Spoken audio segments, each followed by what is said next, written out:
This is WWE Hall of Famer Tito Santana, and you are listening to Count It Out. Arriba!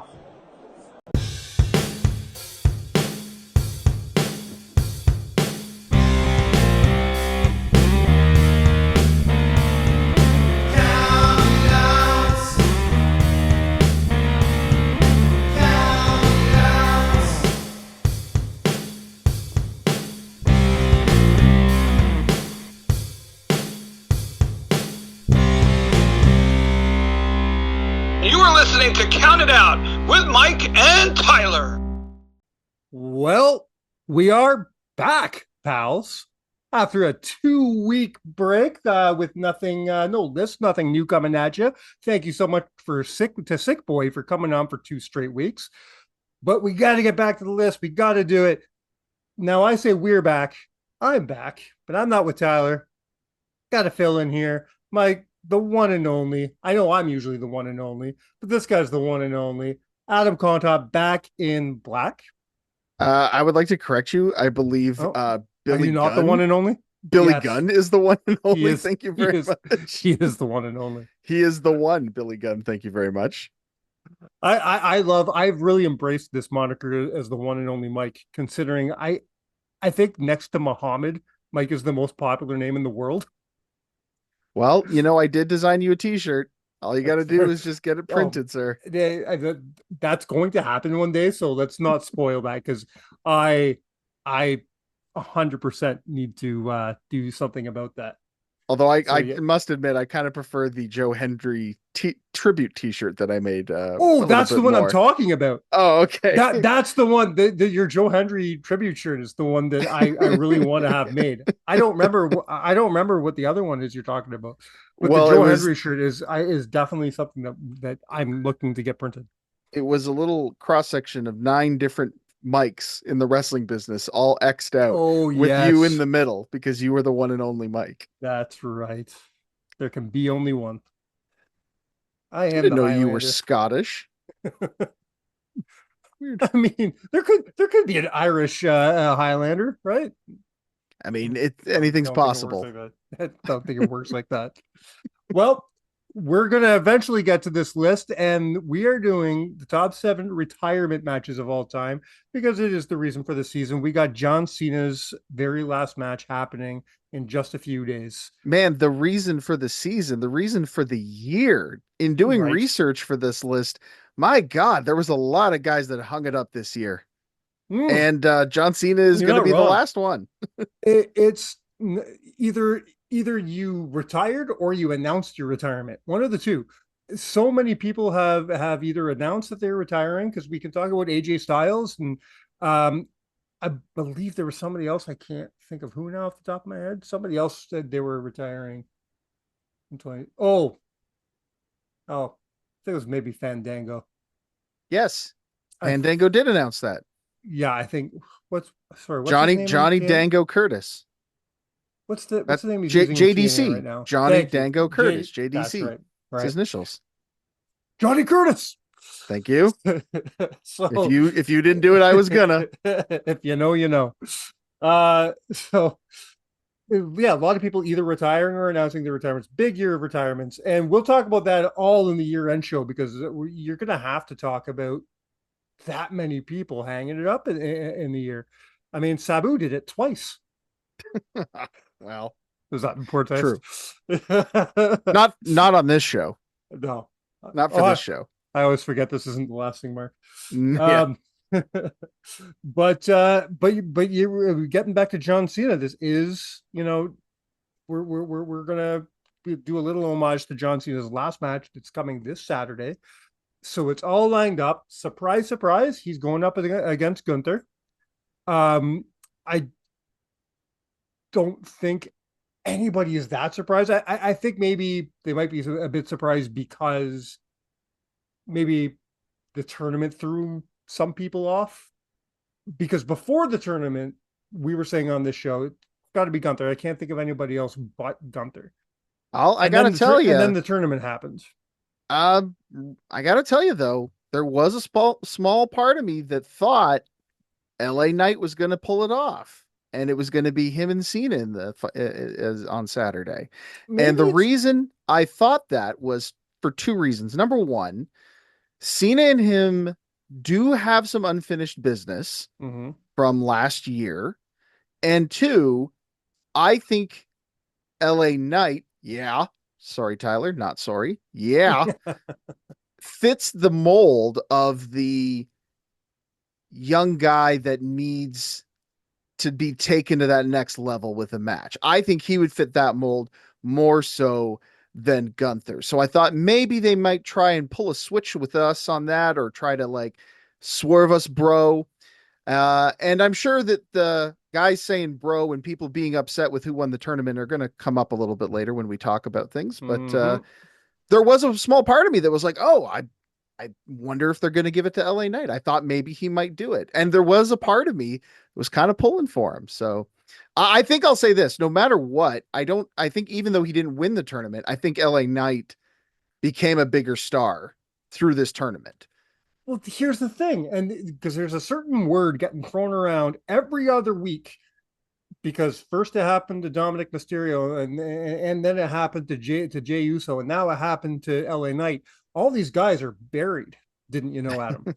That every week one of these guys gets buried. Montez Ford got buried. You know what's the young guy's name from NXT there? Javon Evans. Javon Evans. He got buried. They all got buried. Nobody can lose a match anymore because if you lose a match, you get buried. You're buried. Tell me how the hell LA Knight got buried. LA Knight came out smelling like fucking roses after this whole thing. Yeah, man, he really Roses, did. And he's in a top program now too. It's hundred not like they're not percent. following up with the momentum. You know, we live in an era where you don't need to be the champion to be the guy. You know, he might not have, you know, a shiny belt around his waist, but he's got the next best thing. He's got all these eyes looking at him. Everybody wants to talk about how much Triple H must hate LA Knight. Oh, yeah, he must hate LA Knight to put him on his program every week in a huge spot all over his television program. All over. I think he was on TV on Raw this week more than anybody else. Like, I don't understand people's obsession with if your guy of the week, by the way, if your guy of the week doesn't win the match you want him to win, then Triple H hates him. He's buried. He's done. He's dead. But guess what? Because I'll tell you this right now: if he did win that match, you'd hate him next week. Because that's how these wrestling fans are rolling these days.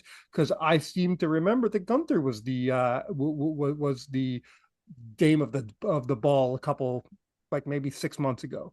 He was the guy everybody wanted to win everything, right? But what do I know? I mean, I think that wrestling fans in general just it's impossible to please everybody, and everybody feels like they know best or they have an Mm. idea that they think is going to be the best one. And you're allowed to express your opinions on those things, but it just means that when everybody has a soapbox to stand on, you're just going to get a lot of noise, and it's really hard to tell what the general consensus is except with actual data and metrics to back it up. That's it. And you know those things don't lie, so you Yeah, gotta just kind of put that's why. I always got to take it with a grain of salt, and I just look at it as, am I enjoying the product? Well, then that's great, I'm going to enjoy it.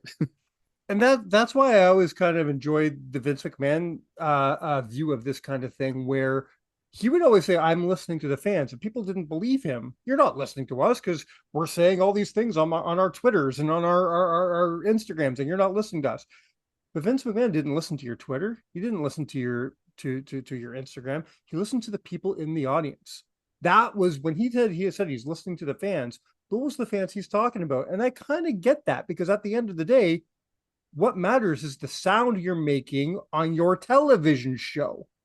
If you have 10 to 40 to 70,000 people cheering on television, are you going to listen to that? Or are you going to listen to a bunch of neckbeards going, I don't like this guy?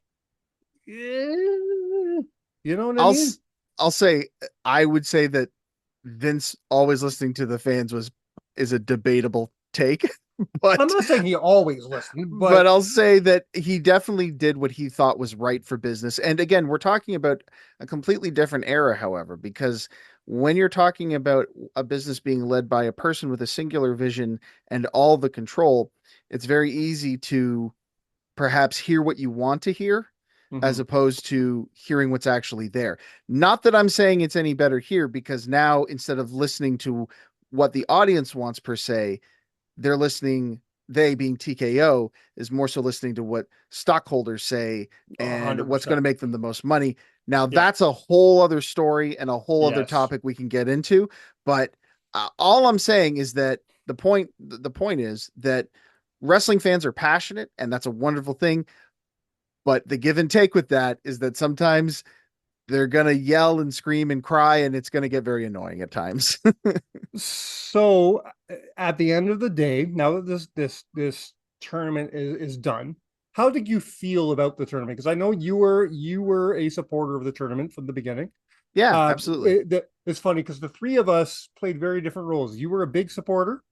Tyler was staunchly against it, and I was directly in the middle. I saw both your sides, and I didn't really feel strongly one way or the other. I liked the idea of John Cena's last match being a something to earn, but also the title, the tournament itself felt like it was missing something to me. So I got both your sides. Now that it's done and over with, we have a winner. We're about to have this match.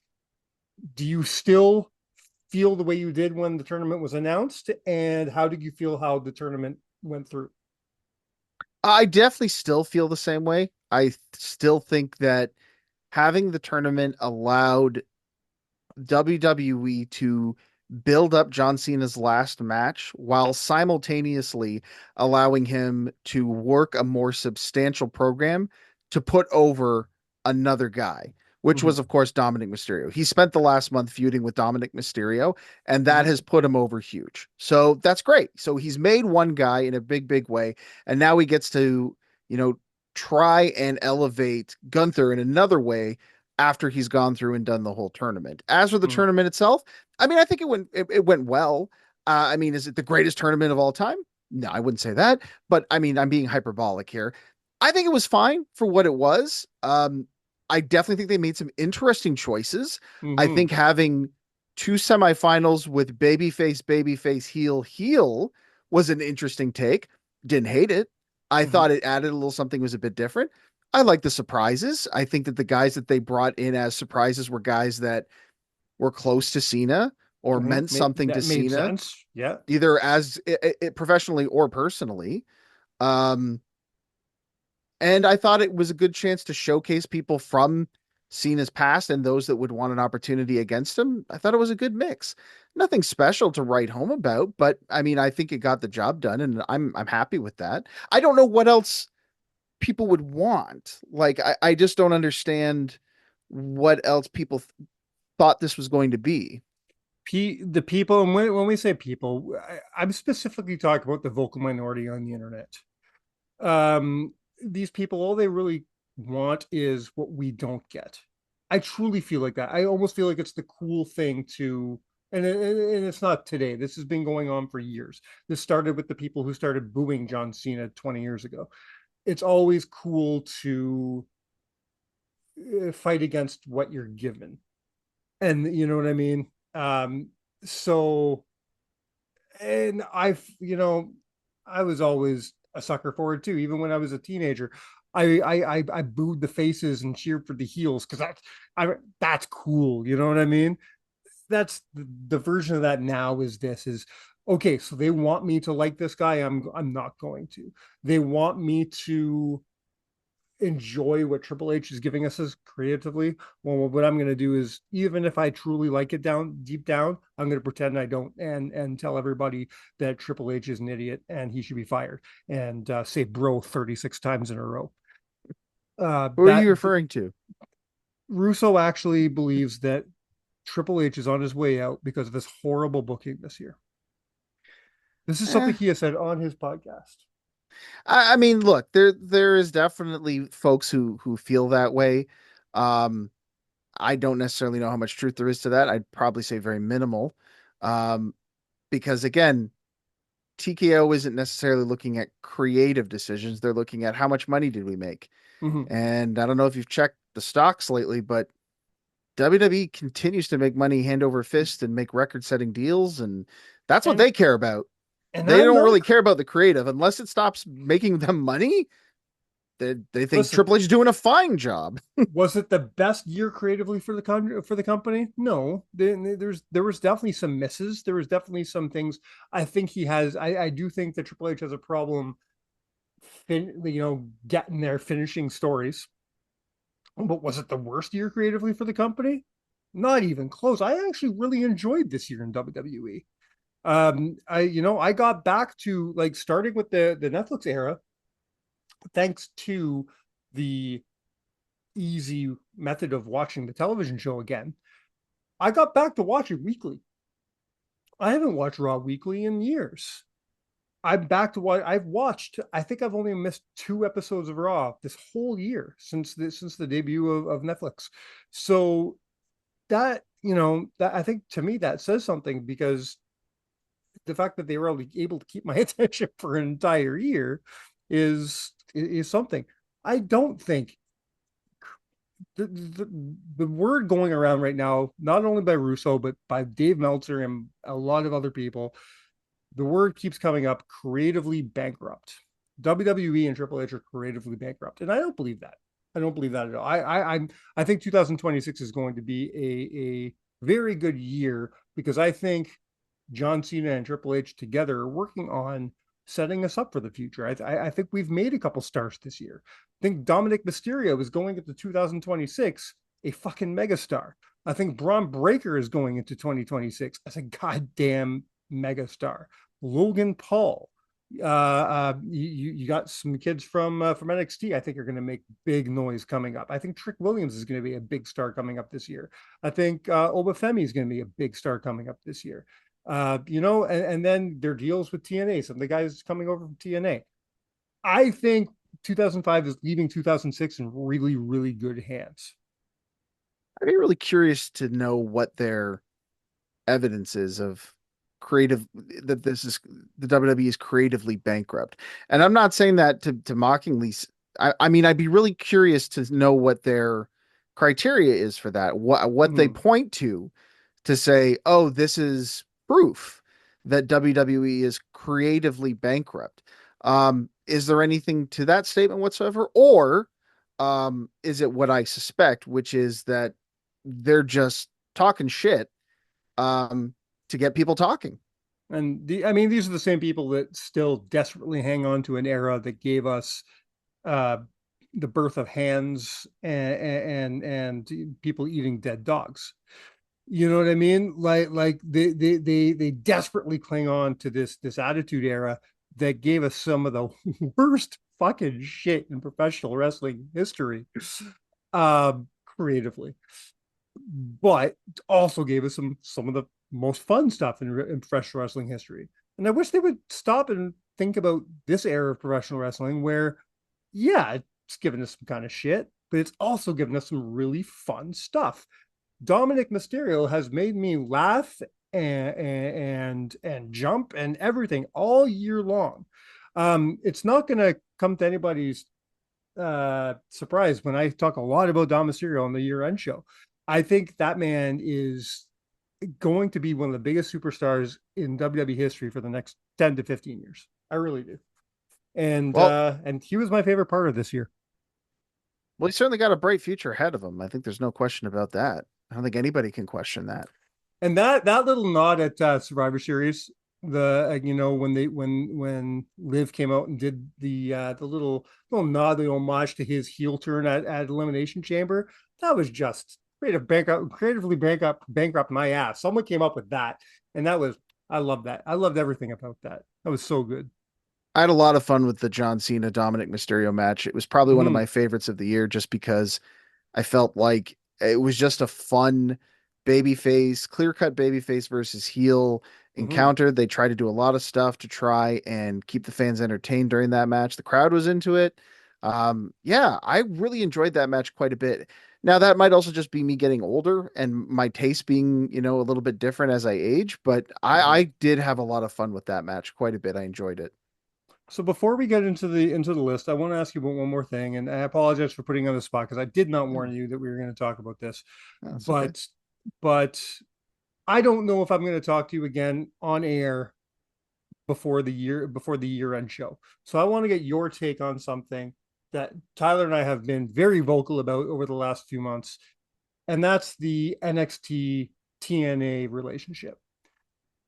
Tyler and I both agree very much that as much as we enjoyed parts of it, at the end of the day, we think that TNA came out on the shitty end of the stick.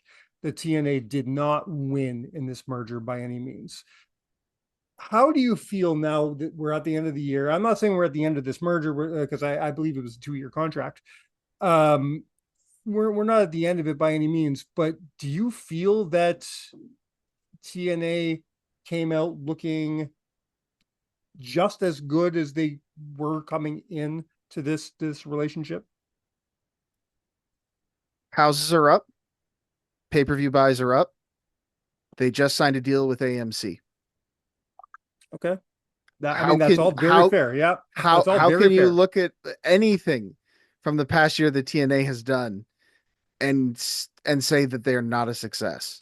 I suppose, and again, now I'm going to be a hypocrite because I'm going to go back to this creative thing because now I guess I'm just thinking creatively because, you know, the they just had Steve Macklin lose his title to a guy who's like 1-10 on NXT. Things like little things like that just stick with me the wrong way.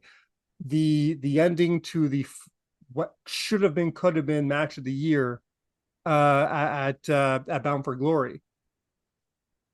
If it wasn't for WWE's involvement in that match, it would hands down, without a doubt, be match of the year, maybe the match of the decade. But they went and fucked up the finish to make WWE NXT look good. Little things like that throughout the year, I feel that NXT WWE just keeps having the upper hand, and TNA never seems to. Yes.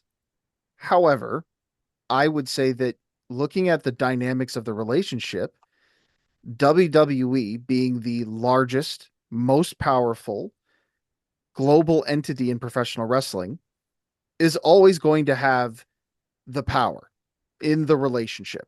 Mm-hmm. And you don't become the biggest, most powerful organization in the world by letting people get over on you. So what I would say is this: given all of the growth that has happened to TNA this past year, which you are foolish to believe was solely TNA, that Oh, of WWE and course not. their Yeah. influx of talent and creative and television time did not influence that would be silly to believe that. I would say that the trade-off has been more than fair in terms of TNA growth versus um, putting over some NXT talent on television. There's talk that we may get AJ Styles wrestling on the debut episode of TNA on AMC. Now, it's purely rumor and speculation at this point in time, Sure. but I mean, come on. Like to Yeah. me that's worth all of their guys jobbing out to anybody on the NXT roster. Okay, I'm saying that as a biased fan, but I still stand by the fact that sure, TNA took a couple of lumps, but I think when you step back and look at the big picture, they've ended up becoming much bigger winners out of this in the grand scheme of things, as opposed to WWE, who sure they got some wins over TNA talent, but in the end, like, is that really what's important? I I don't mean, think so. they they I got they don't think got that. Joe Hendry. Yeah, but let's be honest, they were always going to get Joe Hendry. Yeah. Whether if WWE wanted Joe Hendry, Mm-hmm. they're going to get Joe Hendry. They wanted Jordan Grace, they got Jordan Grace. Yeah. It does because look, because again, the dynamic at the end of the day is that TNA small fish, Mm-hmm. WWE shark. If they just wanted to gobble them up, they could. Yeah. So if I'm TNA, I'm saying, well, this is a really good deal for us. Our champions are going to appear on WWE television. Our biggest draw, which is the Hardys, are going to be on their television program, winning their tag team championships and holding on to them for months. Now, sure, it's NXT brand, but I think being realistically, even as a TNA stan, I would say NXT and TNA are probably closer to one another than Monday Night Raw or Friday Night SmackDown. And am I not mistaken? Did I not read somewhere that Javon Evans and Leon Slater will be on as a tag team on Saturday night's main event? They will, and I am very excited. They'll be facing AJ Lee or AJ and Dragon Lee. Yeah, yeah, that's incredible. That is wow. And this is what I'm saying. Sure, Steve Macklin just put over Dark State member number 6, whoever he is. Yeah, sure. But then their X Division champion is going to be on John Cena's last match, which is going to be watched by how many millions of people? I hope. I have a bit of a problem with what they're doing here. Now, apparently, so it's said that John Cena and Gunther will be opening the show. Oh, interesting. And apparently this was now this is all hearsay. This is all rumor and speculation. But apparently this was John's call. John said, I want this show to feature me, but then the whole point of the show is I'm gone. Now the rest is up to you. And Very that's noble. He wants to go on first so that is the case. My fear is that they're going to have that match and then everyone's going to go click. Maybe. But I would also say that it's probably easy to hook people in at the start and get them to stick around rather than it is to. I hope they do something to be able to do that. They got something in the back of their minds, because you put your main event on first, and then what's your motivation to stick around? So let's play devil's advocate and say that even in an unbelievable scenario, half the viewers leave. I can almost guarantee you're still getting more viewers than a regular TNA program will show. Oh, absolutely. So yes. You are getting so many eyes on Leon Slater and by proxy, the TNA product, because as part of the agreement, they are going to talk about, hey, TNA is going to have a debut show on AMC on January 15th. So if you like what you're seeing here with Leon Slater, make sure you check it out. Like, I'll tell you something. Like I said, I'll take 100 losses to any NXT jobber for that kind of publicity. Does AMC have a Canadian affiliate? Not necessarily. I know you can get them through subscription service here. I think with Prime. All right. But don't quote me on that. I have been a cable cutter for decades. Right. I just know. Because a lot of things, like for example, well, up until this Disney deal, you couldn't watch anything on Hulu. You had to find it somewhere else. Now you can watch Hulu on Disney, but it used to be, if you couldn't find it here because it was only in the States, there would always be Crave or somebody showing that product over there. So I don't know who shows AMC stuff in Canada. Well, here's the thing. I don't know that it will make a difference. I'm fairly certain Sportsnet still has the rights. Oh, so that's right. So I think regardless, it's still Sportsnet in Canada. That makes sense. That does make sense. And of course, they have their own streaming service. Impact Plus is still very much a thing, right?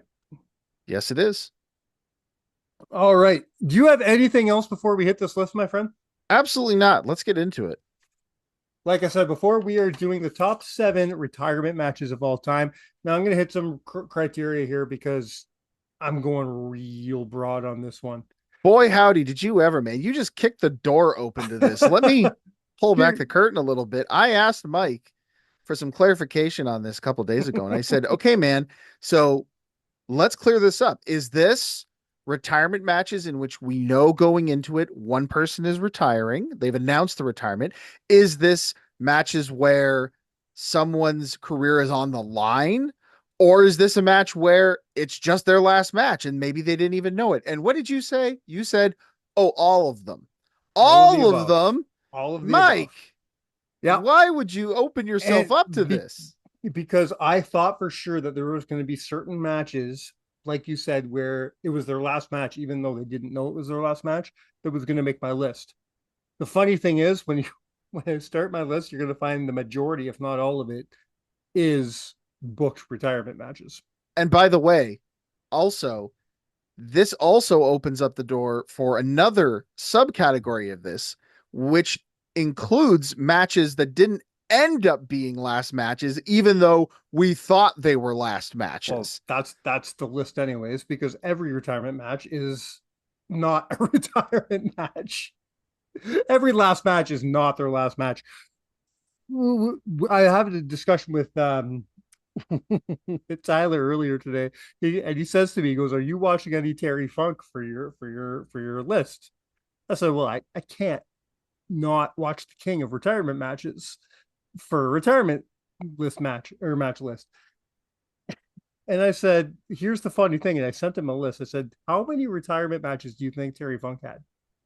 Do you know?" Well, off the top of my head, there's the one in, I want to say 80, 87 from 80, Japan. 83. 83. Wow. Way, way too late. There's the one in 97 where he fights Bret Hart. I'm assuming there was one in 2000s after WCW shut down, maybe. Maybe not even. And then there was his actual last match, which I believe was him and the Rock and Roll Express against Jerry Lawler, one of the Gilberts, Doug Gilbert, I think it was, and some other guy. And that was in 2015. Yeah. And yeah, that was number 7 of 7 retirement matches for Mr. Funk. Funk You literally could have done the top 7 Terry Funk retirement that matches. exactly, and that was the joke. We could have just done the list on Funk. He also had a match in 1989 against Ric Flair.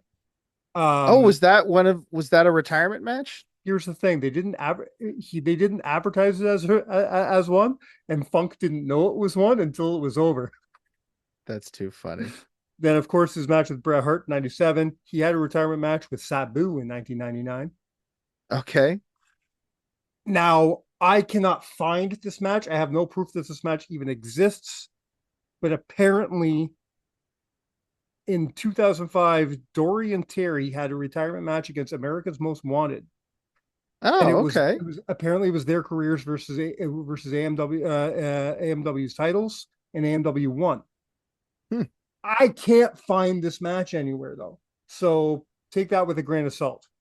And then, of course, he did have a retirement match against Tommy Dreamer in 2011. I want to say that was a hardcore show, but don't quote me on that. Probably was. I was always disappointed we never got Funk versus the Horse from WCW Nitro. That was always the match I wanted to see. And the funny thing is that and match again, if you know, you know. That match in '97, that was in like late '97 because Bret was champion at the time, so it was post SummerSlam, obviously. Yep. It's sometime between SummerSlam and Survivor Series. It's in that area, right? Well, it started the retirement started in September, but then by the time New Jack finished his speech, it was November. So very, very true. Yeah. So it's late '97 that he retired against Bret Hart. When did Chainsaw Charlie appear in WWE? I believe it would have been in like late 97. Yeah. Yeah, because he was in the Rumble. He was in the Rumble and he was at WrestleMania 14. Yes. So it was only a few months later signing a WWE contract. Yeah, king of the retirements, Terry Funk is. God bless his soul. Well, to be fair, they say you got to put in 10,000 hours of doing something to be an expert at it. So really, Funk was just, putting his reps in. That's very true. Practice makes perfect, Mike. I do regret not asking Dory more questions about being at so many of his brother's retirement matches because he was in 2 of them and then he was there in his corner for at least two of them. I wish I would ask Dory more questions about that. But enough about Terry Funk. This isn't, well, this might be a Terry Funk list. You don't know. You don't know. I think you and I are going to have very different lists. That's what I know. I was going to say this. I think my list will be somewhat controversial. I'm going to have some matches on here. I don't think people Well, but I might think care mine for. will also be controversial because, again, you have such a wide berth of that fits this category that there are definitely going to be people who have much different lists than either of us will have on here. So I'll do a little bit of encouraging, a call to action, and say, put your lists in the comments if you're watching this on YouTube, Absolutely. on Spotify, or if you want to just shoot a message to Mike and say, "Hey, you're stupid. Here's the real list," and bro, and then we'll read it. My list is also controversial for the fact that I think I'm going to leave a lot of stuff off that people think, and by people I mean Tyler, think should be on the list. I'll have reasons for them not being on the list. We'll to paraphrase one of my favorite former podcasts of all time, we'll get there. Well, let's start getting there. So the number 7 is one we already alluded to. I'm going to flat out say that Terry Funk versus Bret Hart is one of my favorite retirement matches of all time. I recently rewatched it, and yes, was it taped with a 1997 fucking RCA camcorder? 100% it was. Doesn't matter. Does Dennis Stamp make me want to punch a dolphin? Yes. But the match, the only thing keeping this match from being better than a number 7 spot, than being like a number 4 or 5 spot, is the fact that it went about 15 minutes too long for my taste. This match went about 35 minutes long. It didn't need to be 35 minutes. Bret Hart is a phenomenal wrestler, and this is the prime of his career, but even he can't make that entertaining for 35 fucking minutes. You cut 15 minutes off this match, and this is a top 3 match. It really is. Have you watched this match, and when was the last time you watched it? Not recently, so I will fully admit that this one does not show up on my list, but I'm not going to dispute it with you or debate you and say it doesn't deserve to be there because I did not do enough due diligence to get this one in on my research. I watched a lot of matches for this, but that one did not make my list in time. So I apologize. I'm not gonna fault you because you physically sent me a match that I did not get around to watching. No problem. and I will, and we will talk about it privately after I watch it. This is the problem with doing something with such a wide berth. We could literally, because there's so many matches that fit into this category. But that's also the thing. And I'm okay with doing it like that because to me, top 7 lists, wrestling in general, is extremely subjective. Absolutely. Now, my beautiful, lovely co-host Tyler does not seem to share my views on that. He does not think that wrestling is subjective. He thinks it's either Tyler's way or nothing. And then if I don't agree with him, he calls out my credibility, which we call the C word on this show. I'm very aware. Speaking of the C word, there's a match, which is my number 6, that I think even Tyler will be surprised is on my list. Because it's a match when it first came out, I said I didn't like it. Then I rewatched it a couple times. I rewatched it for this list. And I feel like I watched it through a different view this time. I watched it with different eyes. I watched it as this man knew he was retiring and he wanted to go out, and because this is how I feel about the whole John Cena thing. John Cena is doing what he wants to do. He's playing ball the way he wants to play it for the end of the year. And I respect the hell out of that. The gentleman in my number 6 did the same thing. And even though the match itself isn't my cup of tea, when I watched it thinking like that, I enjoyed it a lot more. We're going to less than a year ago, or maybe just over a year ago, when Sting and Darby Allin took on the Young Bucks. So I will fully admit that this is on my list as a honorable mention. It would have been my number 8 if I was Sure. to go a little bit longer. But Yeah. I will say this, part of the reason is because I've only been able to piece this match together in the highlights. I was not able to catch it when it first aired. Sure. And I found no other way to go back and watch the full match start to finish.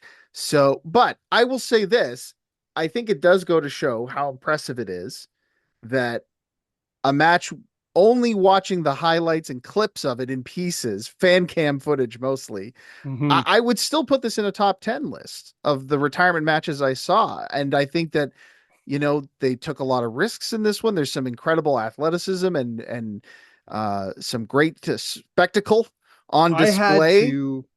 I had to go into it as a Sting fan the second time around because I've always respected Sting. Going back to my childhood, I was always a Sting fan. I've always really enjoyed Sting's body of work.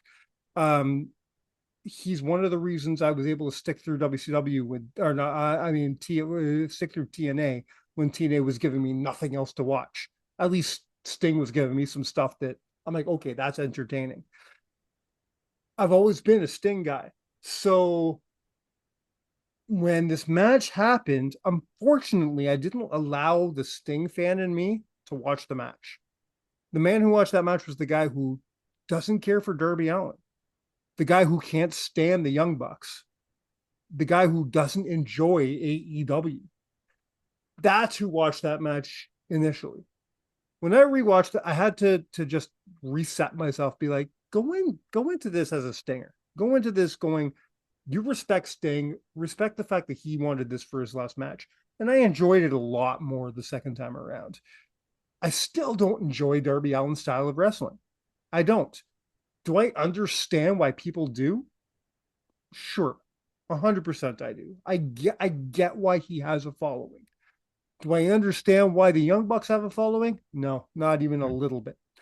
But do I respect the fact that Sting likes them? Yeah, I at the end of the day, I guess I gotta. So I did enjoy the match the second time around, and enough so for it to make my list. Right on, man. It's a good match. Like I said, some great spectacle in there. And yeah, I thought it was a nice send off for a guy that really, it's so funny because so many of the matches that I watched had this element of finality to them. But with Sting's match, it felt like the guy was going out with some gas left in the tank. And Mm-hmm. I think that's kind of a rare thing these days. Although I would suggest that it's becoming more common as we get to guys like John Cena and Yeah, maybe and I somebody else feel who will show up on this list a little bit later. and I feel we saw the same thing with Jushin Thunder Liger. You know what I mean? Liger had enough in him to do a full tour. Okay, so yes, comma but uh I would say that by this point Liger, by the time he retired, Liger was well past his prime, Oh, and absolutely, he was. I would say that it was time for him. The point I was making about Sting in this match is he performed at a level that made you believe if he wanted to do another year or two or five, and I'm not talking another year at a level where he comes out there, does the high spots Well, no, and gets there were, over. Like I'm but talking about a guy that could go at the top level for another year or two. I mean, I think we were watching Sting in a very different light at that point because to me, there was a good reason why he was in a tag team. Absolutely. You know, But tag team wrestling at the highest quality is still at the highest quality. you're not wrong about that. Yeah. That's what I'm saying was one of the things that made this match feel special was that Sting was, we weren't watching a broken down horse Yeah. be drug out and shot and No, put out of its no, misery. no. You know, this was a guy going out on his terms with something left in the tank. And I don't, and we didn't get a lot of that for many, many years. I think we're starting to see more of it now, which I think is a good thing for the business. You know what this reminded me of? And this is a very funny comparison, but he was smart. I think Sting. I don't know. I don't know who to put the credit on this. If the Sting is this Tony Khan, I don't know. But I'm going to credit Sting for this. I think Sting was smart enough to put himself with a young kid like Darby Allin, and to have a couple of young bucks like the Young Bucks, because he could go and do his show, and then when he needed to not be Sting for a minute, he could take a breather and let them steal the show for a few minutes. 100%. That was smart. And what that reminded me of, there's two concerts that I've seen in my life that very much resemble this match. In 2008, I got to see Eric Clapton, and last year I got to see Carlos Santana, two of the greatest guitar players in the history of the world. When I saw Clapton play, he was 67. When I saw Carlos play, he was 75. Right. Now, are either men the guitar player they were in the 60s? Absolutely not. Well, the cocaine doesn't hit as hard these days, Mike. She's all right. But they would come out and they would do the high spots, right?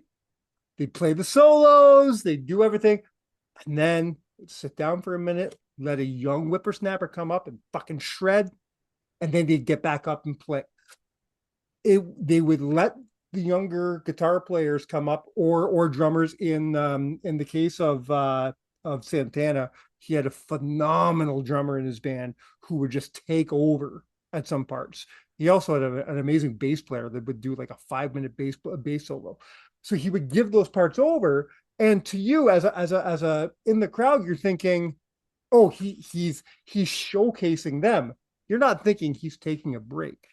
Yeah, but he's taking a fucking break. It's not like they're Vince Neil who gets up on stage now and lets the crowd sing 95% of his songs. While eating a Twinkie. I mean, Twinkies are delicious. I'll never fault anybody for eating a Twinkie. Tell them about the Twinkie. That's a big Twinkie. That's a big Twinkie. That's a big front man. Moving on. I don't know why, as soon as you said that, the fact that Guns N' Roses just announced a world tour came into my head. That's completely unrelated.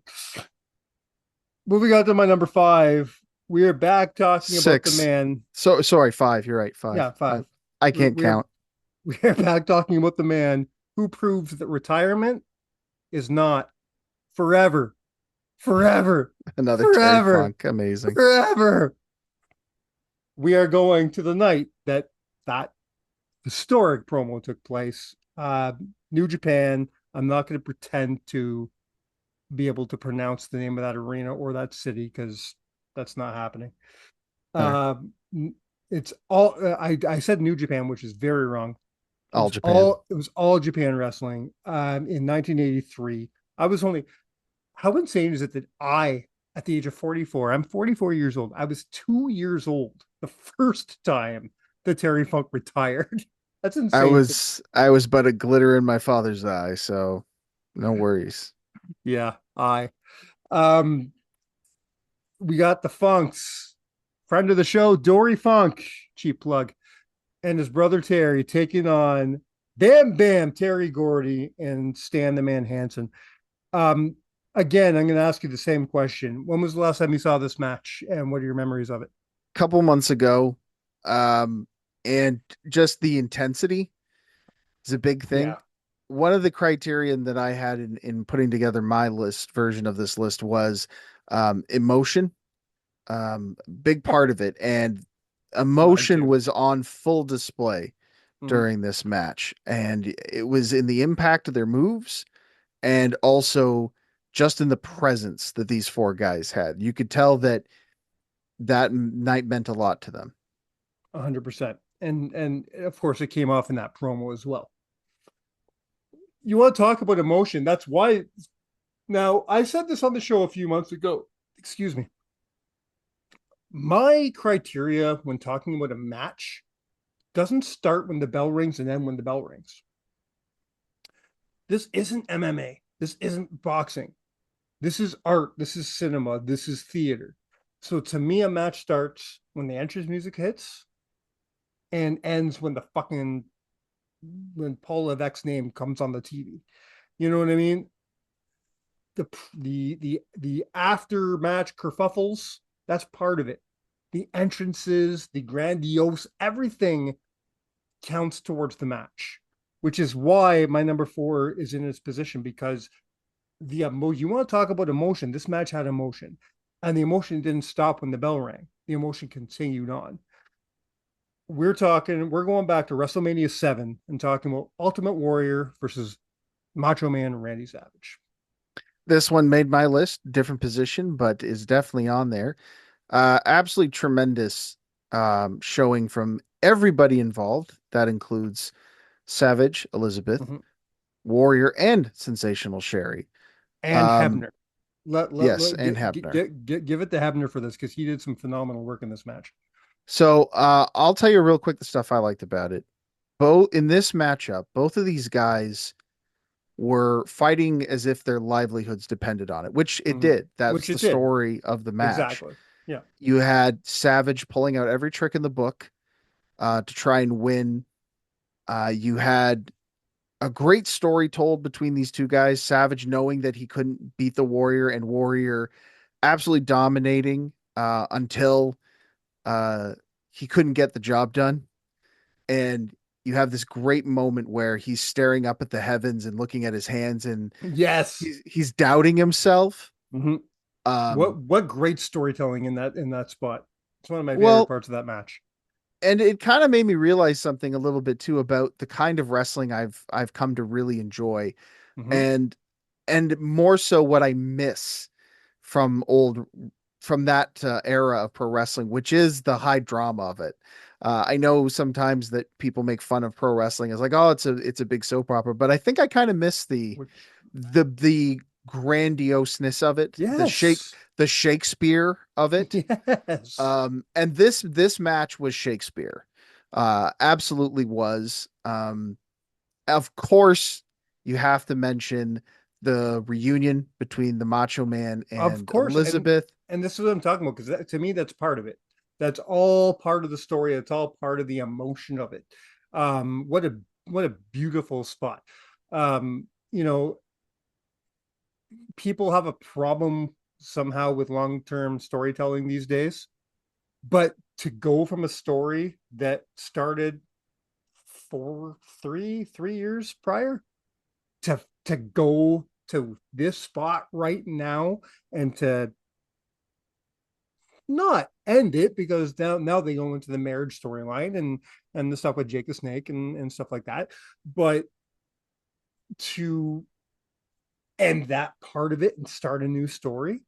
What great long-term storytelling this was. I loved every part of it. I do, just like you. I miss that style, that part of wrestling. I do. Yeah, I mean, to me, this had everything.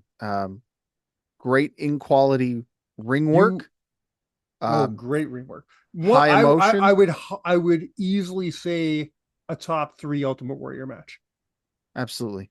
Mhm. Um, I would put it as one of Savage's best as well, just from his storytelling That's standpoint. You're not wrong.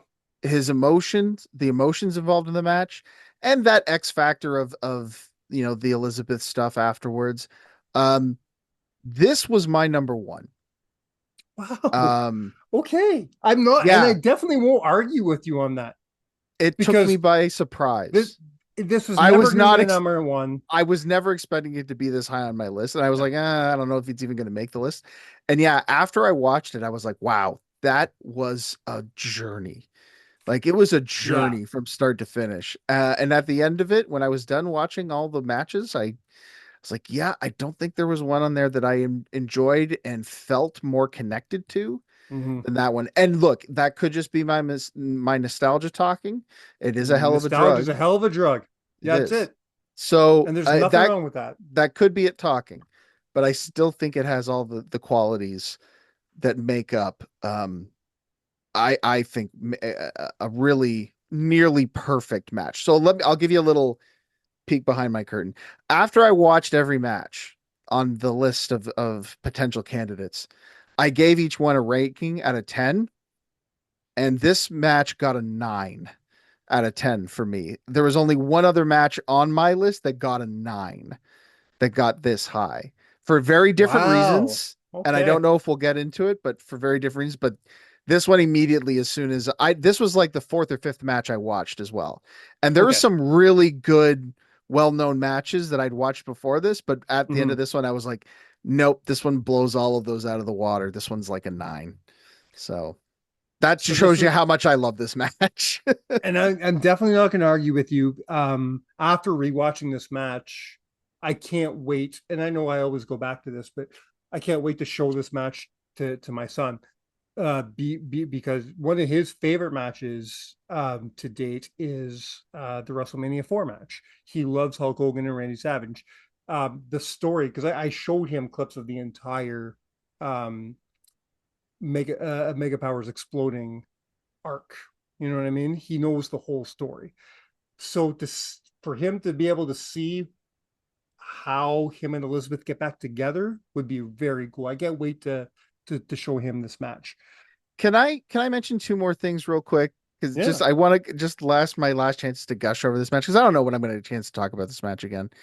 So I remember for the longest time, for those of you who haven't seen this match, first of all, shame on you. Mm-hmm. Secondly, spoilers. Randy Savage hits 5 top rope elbow drops in a row on the Warrior, and he kicks out Warrior drops at least what, two splashes, if not more. three tackles, three Yeah. giant tackles on him, and for the longest time, I really hated that and thought, oh my God, overkill, killing the move, blah, blah, blah. I've Fast forward to watching, yeah, 2025. watching it back now, I was like, man, did that ever, because first and foremost, the time frame does play a part in it, in the fact that those are protected moves back in an era where moves like that were protected. So Yeah. that would have meant something. But also, here's the thing, in the context of why we're reviewing this match as a retirement match, you're looking at guys that are literally pulling out all the stops, and it's still not enough. Again, I go back to, Macho King is desperate from the beginning, but Warrior doesn't get desperate until his finish doesn't work. And then Mm-hmm. he's doubting himself so much that he's thinking about walking away to say like, "Oh, I guess this is my destiny to leave, because if that didn't do it, what else can I possibly do?" And then he realizes, oh no, I got to hurt this guy. I have to destroy him in order to put him down for good. And Yeah. to me, when the stipulation is retirement match, like when it's like my career's on the line, I want to see people fighting out there. Yeah. Like, and so here's the second thing that I'm going to mention.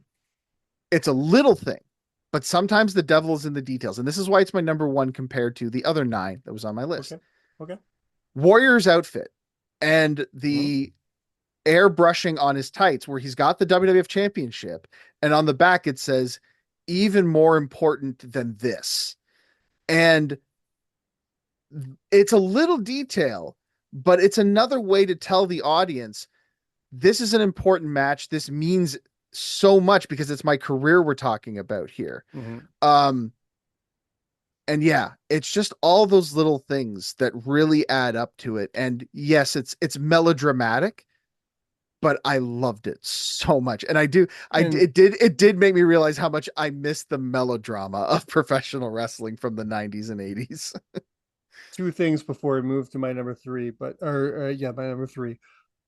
Number one, this match is just proof of why Randy Savage was one of, if not the best of that era. Like you look at the matches, his in-ring work, his character work, everything he was doing in that span of, let's say, 5-6 years, he was the best at what he did at that period of time. He was better than Hulk Hogan. He was better than the Ultimate Warrior. He was better than anybody else. I don't think I do at that point. I've said this in the show before. Randy Savage was, for that era, what I consider Randy Orton to be of a few years back. He was the guy that was never the guy, but was the fucking guy. And this match proves that, because Ultimate Warrior not to speak ill of the dead, Ultimate Warrior needed the best to be the best. Ultimate Warrior needed somebody to work with. Ultimate Warrior was not a great wrestler. But you put him with a great wrestler and he could put on a great wrestling match. He put on a phenomenal match because he had a phenomenal wrestler with him. This is proof that Randy Savage is one of the greatest of all time. And this has been a subject on this show a lot lately for some reason. We've been talking a lot about who is the greatest professional wrestler of all time. Randy Savage has to be up on my list. And he's in the match is proof of conversation that. for sure. Yeah, 100%. Also, quick shout out. I will say everything that you just said is also true about sensational Sherry Martel. Oh my God, is it ever? Her performance in this match is bar none. I'm going to say that 0.5 of those 9 is just for her outfit. And her bum Yeah, in her bum in those pants, yeah. as an Irish Catholic father would say.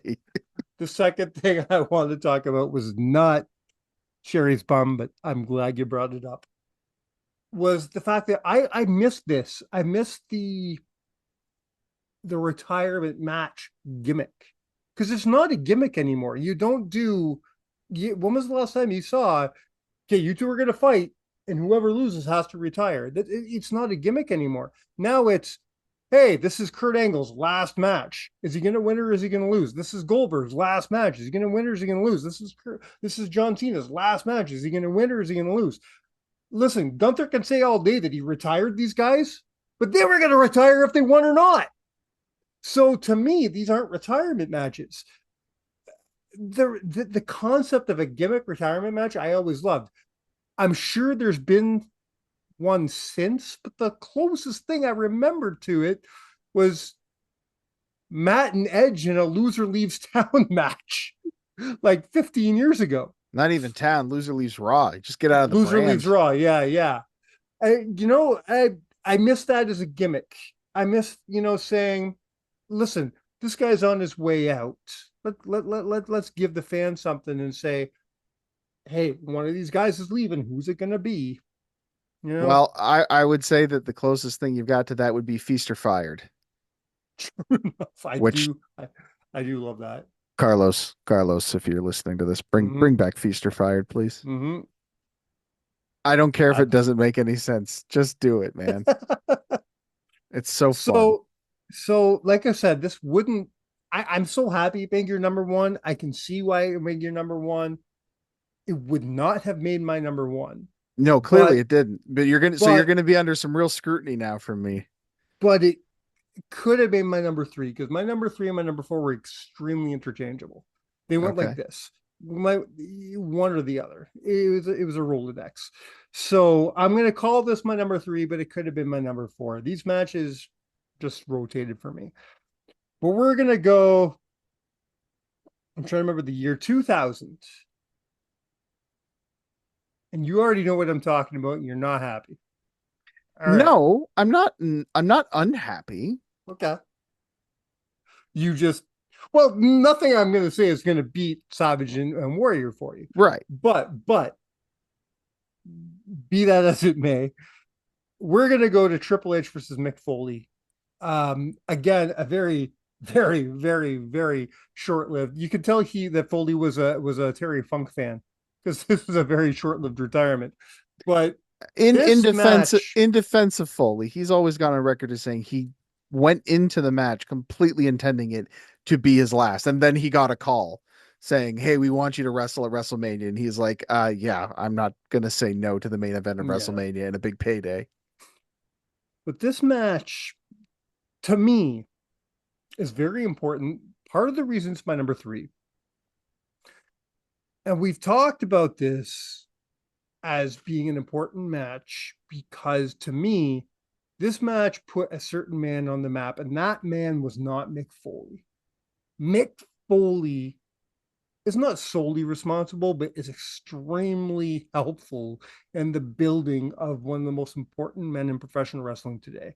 He was super important to it, without question. This match and this particular storyline helped build Triple H to be the megastar that he would become. And I think because of that, when I say this is an important retirement match, I'm not saying it because it was important that Mick Foley retired. That's not what the criteria is. The criteria was the match worth talking about. And I think the match really is worth talking about because the match itself is phenomenal. I absolutely adore this match. I can watch this match every day. I love this match. But the match itself, I think this is why it's my number 3. I think it's the importance of the match because it set up the next several years of professional wrestling with Triple H in a spot that I think is very decisive. People didn't like him in this spot, and this guy right here, loved him in this spot. I was always a big fan, a big mark for Triple H being the man at this point. Now, if I remember back to the WrestleMania days, I feel like you do not agree with me, that you feel that Triple H, maybe he wasn't your guy at this point in time. If we ever had an argument about it back in those days, I wouldn't have. I don't remember it, so I apologize if I'm not. It wasn't my argument. I do remember a few conversations with Matt on the wrestling show where you would take shots at the booking between him and Scott Steiner, for example. Sure.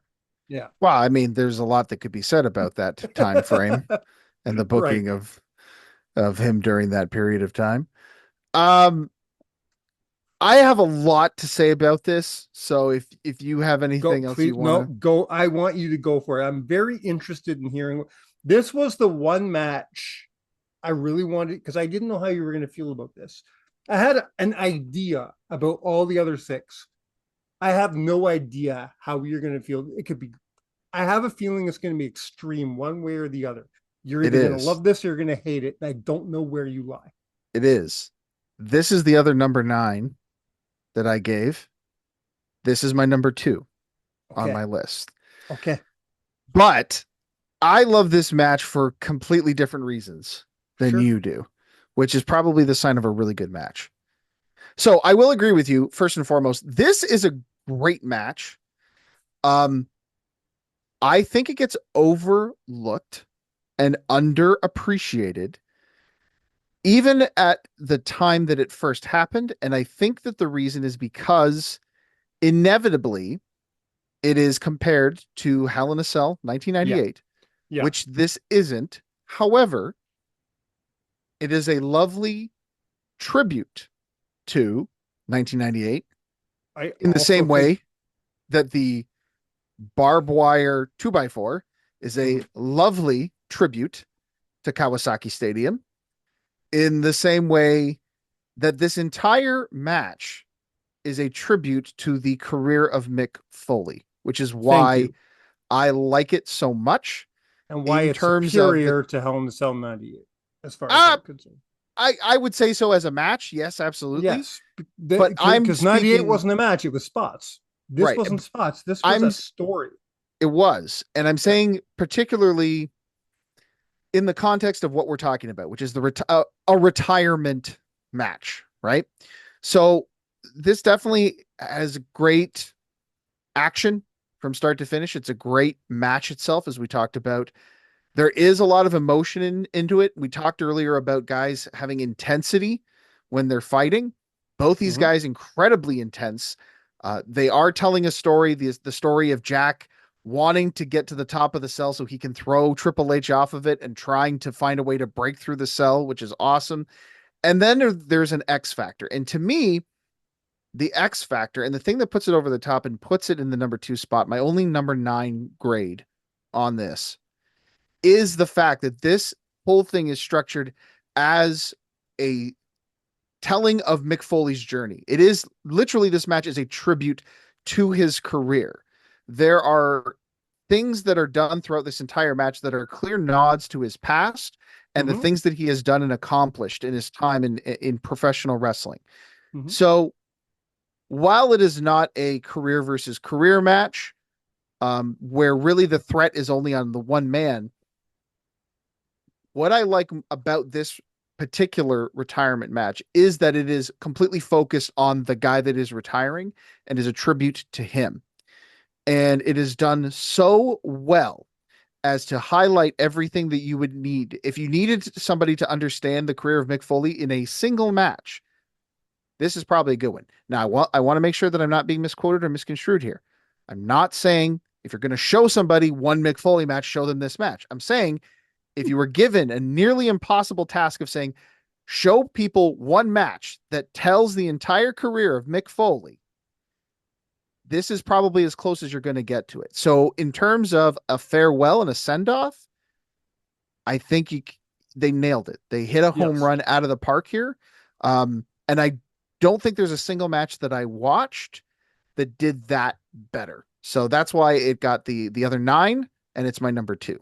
The fact that he obviously did not stay retired, he came back very shortly after, yet JR's soundbite of saying goodbye to him remained in legend for years. That says something. That says something about the match. You know what I mean? Well, again, right up until Vince changed his mind, this was supposed to be it. Like when they went off the air that night, everyone thought that's a wrap on Mick Foley, wrestler. That's it. So everything was very real and genuine. Yeah. Which Is funny because you think back, because Mick couldn't have been more than what, 30? Yeah, he wasn't very old. Give or take. He had only been with the company for 3 years, 4 years, under 4 years, which you look at today and your average stars with the company for a decade. Yeah, at least. So it's funny how things change. But I will up you on that, man. When you say don't quote me on saying that this is the match I'll show people. I think this is the match I show people. It's not a bad pick. Like I said, it really does encapsulate everything about Foley's career in one match. And this might be one of the matches I show people about Triple H's career as well. Definitely something to be said about the importance of it. I personally would probably put the street fight over this one. Sure. Because again, I think the focus was not, listen, and I don't mean this disrespectfully. You could take Triple H out of this match, replace him with anybody, and this match, I would still say the same things about this match. Again, not to say that Triple H didn't play his role in it, but my vision of it, my perspective of it is that this match is about Mick Foley. This match was literally a tribute to Mick Foley and his career and giving him his props and his flowers in the most Mick Foley way possible, which is to destroy him. Which I don't think anybody could at that level than Triple H. That's why the only reason I sort of disagree with you on this is I think that Triple H was, if it wasn't Triple H at this point in this era of WWE, who else could have made it that important? I don't know. Again, my perspective is that the match itself is about Foley. So I don't think it really matters who he was in there with. Now, do I think that Triple H was the right guy? Yes, of course. The story that they're doing. And of course, it also did enhance and elevate Triple H for sure. So why wouldn't you do it that way? But the point I'm making is that I think the story itself wasn't even the thing what I took away from this was not the story of it's Cactus Jack fighting, heated rival Triple H. This is Mick Foley's swan song. We're going to pay tribute to him. Mm-hmm. And that's what this match was about to me. So to me, and that's why, again, it's a very unique match on my list. Because normally I would say it's just about the one guy. And we can talk about that in some of the other matches that I have on my list later. But for this one, I think it's what makes it work because it is so solely focused on Foley and it's about him and this being his last night. Because again, that was the intention. This was supposed to be it for him. That I think that nothing else really matters at the end of it. At the end of the day, it was about him. And I think now Triple H is a great dance partner, worked out really well for him. 100%. And absolutely the best choice that you could have gone with in that time frame, 100%. But I'm saying to me, Triple H was I'll put a bow on it. Triple H was a non-factor for me Sure. in my ranking of this match. I'm probably looking at it with very biased glasses because I am a massive Triple H fan. We all have our favorites. Yeah, and I am probably looking at it very biasedly. Also, because not only am I a fan of Triple H, I'm a fan of this story. I don't think we've ever done. It's been a plan for years. I don't think we've ever pulled the trigger on doing our top 7 favorite rivalries of all time. Not even rivalries, but grudges or storylines like that. This comes on my list for 2 big reasons. Triple H versus Mick Foley, not only for this storyline, but then you go back to 1996 and do the stuff that they were doing with the cage match and the King of the Ring and stuff like that. Those 2 things together makes them, I think Foley goes up there as one of Triple H's top 3 greatest rivals of all time. I really do. It's a great one for sure. And we've said this before. I don't think Triple H gets quite where he gets without Mick Foley. I think I'm going to give credit to Mick Foley for helping make Triple H. I'm not going to say he made Triple H. A team of people made Triple H, but he was a very key person on that team. If I may give a very cryptic plug to an upcoming project, may I just say it's very interesting that you would mention a list of Triple H's rivals and Matthew Sukram in the same sentence, because he may be involved with something regarding myself and an upcoming audio project that you may also have been involved with at some point in time. And that's all I'm going to say, but I'll say that that upcoming project will have an episode featuring some of those things that will either make you very happy to hear it or incredibly mad by the time you're done listening to it. So it'll be interesting to hear that. More to come on that. Hashtag stay tuned. Just the fact that you have an upcoming project makes me extremely, extremely happy. I'm going to pretend like I didn't already know that. I was about to say we're gonna try to keep kayfabe that you haven't already been involved and that somehow. And that I didn't accidentally already plug it on a show in the UK. But that show doesn't come out until mid-January, so it's fine. It'll be fine. It'll be fine. Just hurry your ass up, Danny. Get my edits out so that we can get this going. Oh. Moving on. Now, this is going to be real interesting because you've just listed my number 1 and 2 back to back. Yes. So here's the thing. This is uphill battle because I know that no matter what I say now, it's not your. I won't agree. It won't line up. It's not going to line up. What's even harder than this is, like I said before about the last match, I said that I knew how you felt about the majority of the matches on this. Now I know. I don't know how you feel about this match. I know how you feel about the booking of this match. All right. And we're about to talk about that because I want to know if your feeling on the storyline, because I do not agree with you at all. I want to know if your feelings on the booking of this match reflect your feeling on the match itself. And of course, you already know what I'm talking about, but the listeners don't.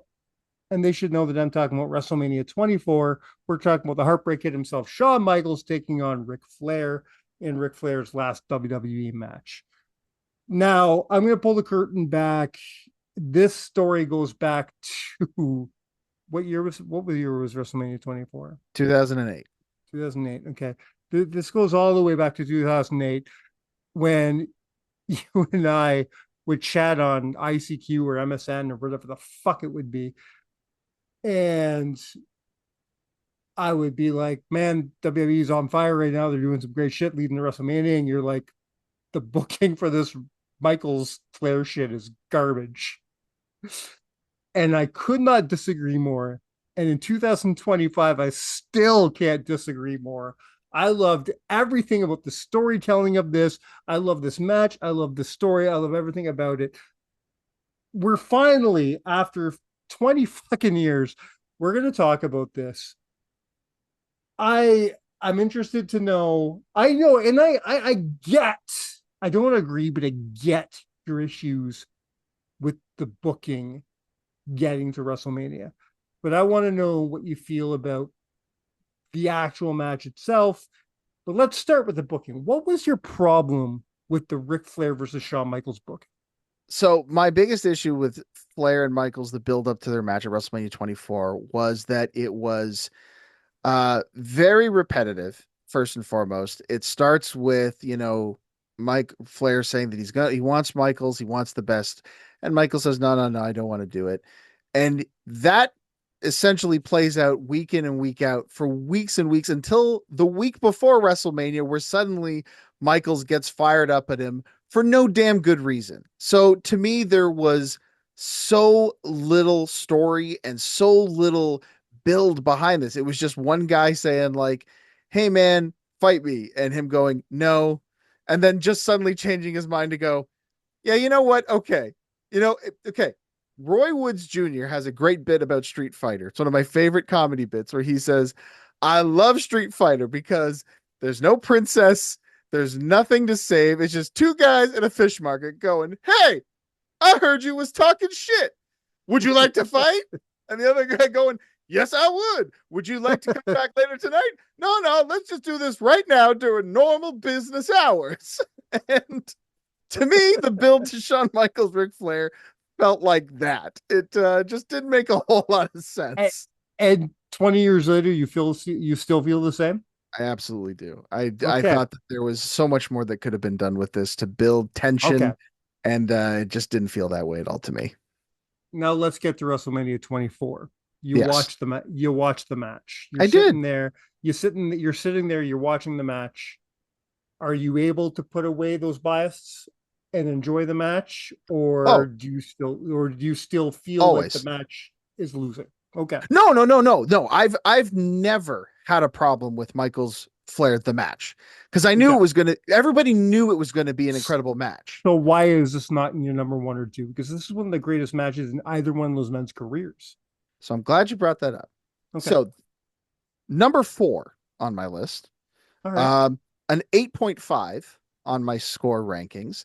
And here's why I'm going to give it a high. I'll tell you the reasons why it got as high as it did, but not quite as high as yours. So the biggest reason that this gets a number 4 spot is that it's pure emotion. Yes. I got choked up watching this match back again this week. It's a beautiful match. It's art. It truly is. There is a lot of emotion, and thank God, because oh boy, is Ric Flair on his last legs in this match. It is, yeah, dude, and he had been for 2 years. Yes, and look, it's a very emotional match. Thank God it was, and it is a beautiful moment in time. But there's a reason. The only thing they show from that are 2 things: the moonsault where Shawn Michaels breaks his sternum, and I'm sorry, I love you, super kick to the face. Because everything else, if the emotion was not there, would be sad. Well, and I'm not saying that to be mean. I'm just saying, okay, let's go back 36 hours ago when we started this podcast. And when I said that the Sting match, one of the things that made it great was that you were watching a guy who still had gas in the tank. Ric Flair was on fumes in this match. Yes. And part of the emotion was the sadness of saying like, okay, this guy is done. And look, they talked about the Old Yeller comparisons throughout the match. Like that was a commentary point, but it really was like Shawn Michaels was putting down the horse in this case. It was like, okay, Silver, you're on your last legs. It's time to do the merciful thing here and put you out of your misery. And that's what now that worked to the advantage of the match as a whole. And again, that's why it's number 4, because we're not talking about a match where it's just sad all the way through and sad for the wrong reasons, right? You mean like 2022? Exactly like 2022. Yes. Because if you watch that match, and this is one of the key things that I took away from it, people are cheering Ric Flair to win. They want him to win this matchup. And that is where the key X factor of this match plays into it. which is one of the things that are on my list of criterion, is there's intrinsic X factors. And for me, the X factor is that you had people there who could clearly see it's over for this guy. Mm-hmm. He's done. He can't win, but he's still fighting. He is one of those guys and even at the end of it, he's on his knees and he's saying, come on, if you're going to shoot me now. Yes. Just if you're going to do it, story we needed. Yeah. If you're going to do it, do it. And Sean has to do it. And he's sad because we're all sad, because it's like we know in our hearts watching this guy, he's done. He shouldn't be here doing this, but damn it, he's going to try. It is the last gasp of a cowboy before he gets shot and gunned down. And that is a classic story that everybody can relate to. Anybody who grew up reading anything, he's Travis. He's the boy in Old Yeller. He doesn't want to shoot the fucking dog, but he has to. That's what I'm saying, man. So it's one of those things where for a minute we all believe that Ric Flair can do it. He can pull it off. But in the back of our minds, deep in our hearts, we know he's done. And we can watch and see, yeah, he's done. And he needs to be put down. He's got rabies. He needs to be put down. And again, even that back then, you knew the dog had rabies, but part of you really wanted the dog to live, you know? So to answer your question then, why is this 4 and not 3, 2, 1? While no other match on my list can compare in terms of emotion from this match. Sure. If we look at simply the Foley Triple H and the Savage Warrior matches on their own, my perspective was that they had many more of the entire list of criterion. They had much more of the entire criterion. So while Flair Michaels had the most emotion, the other matches that I've already talked about, because we haven't gotten to my number 3 yet, had much more of everything else. They were more well-rounded matches. They had more of everything that I wanted from a retirement match. Because despite his best efforts, Ric Flair cannot wrestle with the intensity of an in his prime Triple H and just about at his prime Mick Foley. Nor can they compare at all to the melodramatic, like they can get to the storytelling that Savage and Warrior did, but can they also include that plus, a big emotional, because let's face it, the other match that probably comes the closest to hitting this on the emotion scale is Savage and Elizabeth reuniting. 100%. So you've got that. If we were doing this plainly on emotion, this would still be my number 2, but Savage Warrior would be my number 1. See, and it would probably be flipped for me. This would be my number 1 if it was just emotion. Because again, I cried during this match watching it back. I cried. So just a single tear, single manly tear. But the Elizabeth spot gets me every fucking time. And it's so funny because if Jeff DeHaan is listening to this, he's going to be shaking his head, because for years he's talked about how I've told him one time I told him, I was just like, it doesn't get to me. And he's like, you're a heartless monster. You have no soul. The spot I'm sorry. The spot where he turns around to hit her and he sees her and it gets me every fucking time. That's what I'm saying. Like you take a match like Savage Warrior, it has everything. Like it has, for my criteria, it has everything. So I can't in good conscience put it over this match, fair. Which has a buttload of a whole lot of really good one thing, but too much of a good thing can be a problem. So now you said that we haven't talked about your number 3. We haven't yet. Now my assumption is that my number 1 is your number 3. Well, we'll see. Which makes our top 4 align just in really weird fucking Englehardian order. 7, 6, 5 have also not been mentioned. So I would hope that my number one is and your number only three one because of my honorable mentions. So I would hope that my number one is your number three because if it's not, then my number one didn't even make your list, and that opens a whole new door of fucking confusion for me. okay, well So let's hear it. I don't know where we're going here, but you want to talk about matches where the retiree still has some fucking gas in the tank. We have to talk about this match because not only did he have, in my estimation, the greatest retirement match of all time, he had what some people describe as one of the greatest wrestling matches of all time. We're going to WrestleMania 26 for Undertaker versus Shawn Michaels. This didn't make your fucking list. It made my list barely. This is my number 7. Holy shit. Okay, Yep. I'm not, listen, I apologize. I'm not judging you. Wrestling is subjective. Feels like you're judging me. Wrestling is subjective. I'm just extremely surprised. That's all. Because, 25 and 26 are both hailed as some of the greatest matches of all time. And I'm not that guy. I'm not usually that guy to be like, well, the internet says it's a great match, so we're going to talk about this. But it's a fucking great match.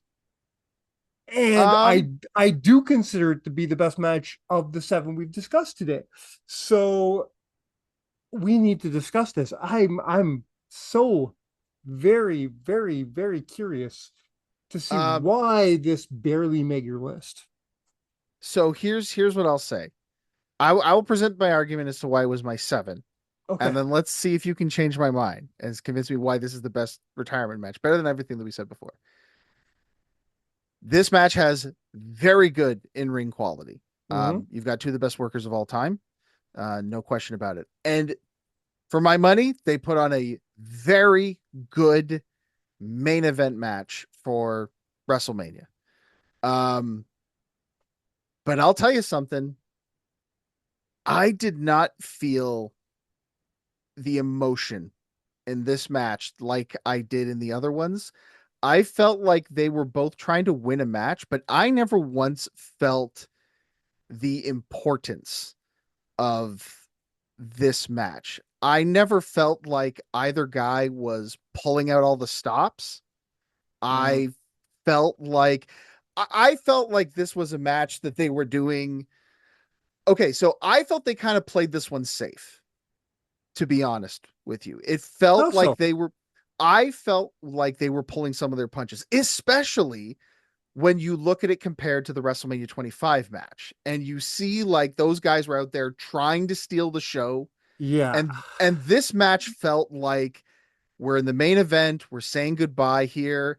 Let's just go out there, do the hits and call it a night. Like, I'll tell you one thing, like the moment to compare 25, you have that moment where Taker hits the tombstone, Shawn gets the shoulder out, and he has that look on his face of, oh my God, what else am I going to do? We never had a moment like that during this match. There was nothing in there that made me feel like I've thrown everything at this guy and there's nothing else I can do. Also short. Like I sat there and I looked at the spot and I was like, oh my God, are we at the finish already? Like, and look, it's the last match of the night. So it's very well could be that Cena and Batista went long or something. I don't know. Sure. But for me personally, I watched the match and I was like, that was a damn fine wrestling match. Did I feel at any point in time watching that like, oh my God, we're witnessing the end of an era? Was this a tribute to Shawn Michaels like the Foley match was? I don't think so. Did I ever feel like both guys were like, and again, maybe the problem is that I've seen these guys in other matches in which those scenarios have been played out and they've been done so much better that I'm just like, it's not, the magic isn't there. So this may just be a subjective thing in this case, but to me, the magic was not there. Very strong wrestling match. I gave it a 7.5, like, but just a really strong, good wrestling match with two of the best performers ever. But to me, if you took the retirement stipulation out of this, I would never have been able to tell. If someone sat me down and said, "What are these two fighting for?" but they didn't give me the backstory, I'd never tell. I'd be like, I don't know, championship maybe. I don't know. I don't even When remember what Taker was fighting for. It was the career streak, versus it was career versus the streak. That's it. Oh, okay. yeah. Yeah. And that's Yeah. what I'm saying. Like, you've seen streak matches like where he's fighting way harder for it. Like, I just felt Mhm. like it just wasn't there. Like, we talked about intensity before, like in the Funk match. Like, I just didn't get that from this match at all. So, okay, man, try to sell me on this because, like, clearly I have no it I have wasn't no there for intent. me. Yeah, and I have no intent of selling you. Like I said, wrestling subjective, and I respect 99% of opinions unless it comes from Tyler. Um, but I just at the end of the day don't agree with you because to me, I watched this match in a with very different eyes. I did see that kind of intensity. And to me, for some reason, I was brought back watching this match. I was brought back to 1997. I watched this match with a full encompassment of this is coming back from their feud in 1997 and coming all the way to the stuff they did at the Royal Rumble a couple of years ago to the stuff they did last year at WrestleMania to this. It's all encompassed to now. It's all this. It's fucking 15 years of everything they've done in one match. It's all coming today. And can Shawn Michaels pull this off? And I was just maybe sucked in so much the night of that I fell in love with this match where my views have changed, but that night I decided that match surpassed their match at 25. Now, multiple viewings later, I have come to decide that 25 is the superior match. But that night, why did I decide that that was the better match? Was it recency biased? Maybe. Was it emotional biased? I think so. I think the emotion got me. I think the emotion of one of my favorite wrestlers of all time, the man who I consider to be the greatest all-around performer in wrestling history, retiring in front of my eyes, got to me and in what I thought was a phenomenal match. So the emotion was there for me as far as I was concerned. I mean, being fair, I also watching it live didn't think it was the best match of the night. Yeah, Anyway, I mean, really. I was never high on this match. I've always personally always felt like it was overrated. So Okay. believe me, if there's anybody who's going to be getting hate for this argument, I'm probably in the minority on this because it's on a lot of lists for Uh-huh. like best ever retirement matches, and I know a lot of people love this match. And to me, it's just eh. But Okay. that is a hill I will die on. John Cena versus Batista, Big Dave, was the true main event of WrestleMania 26. It was the better match, Listen, so much so I that to won't. this day I've gotten into arguments about like trivia stuff, and then I'll always have to backtrack, going, "Oh right, John and Big Dave were not the main event of WrestleMania 26. It was Michaels and Taker." I won't talk shit about that match. I recently watched that match. My my son stayed home sick from school a couple about a week ago, and I was feeling like a soft dad that day, and I wasn't making him do anything. I just said, you know what, we're gonna watch fucking TV all day. You tell me. He goes, can we watch wrestling? And I said, well, yeah, obviously. I'm not gonna say no. So what do you want to watch? He goes, I want you to watch, I want you to show me a bunch of John Cena matches, but only when he wins. Whoa, So might be tough, kid, but I'll see what I yeah. can do. So I only we went on a WrestleMania spree. Good choice. I showed him 5 different WrestleMania matches, and his favorite of the batch was Cena versus Batista. He So good. absolutely adored that match, So and underrated. I'm not sure that I've watched that match since the first time I watched the match. So I fell in love all over again. It is a phenomenal match. Okay, so absolutely. there's two ways to do this because you've got a few. What do you have? Like three matches that we haven't talked about yet? We didn't talk about my number 6, my number 5, or my number 3. So Okay, yes, 3. And then so honorable mentions. So so there's two ways we could do this. You could just blurt it out, or I can say my honorable mentions and see if any of them match. yeah, let's go with your honorable mentions and see if anything ends up matching up.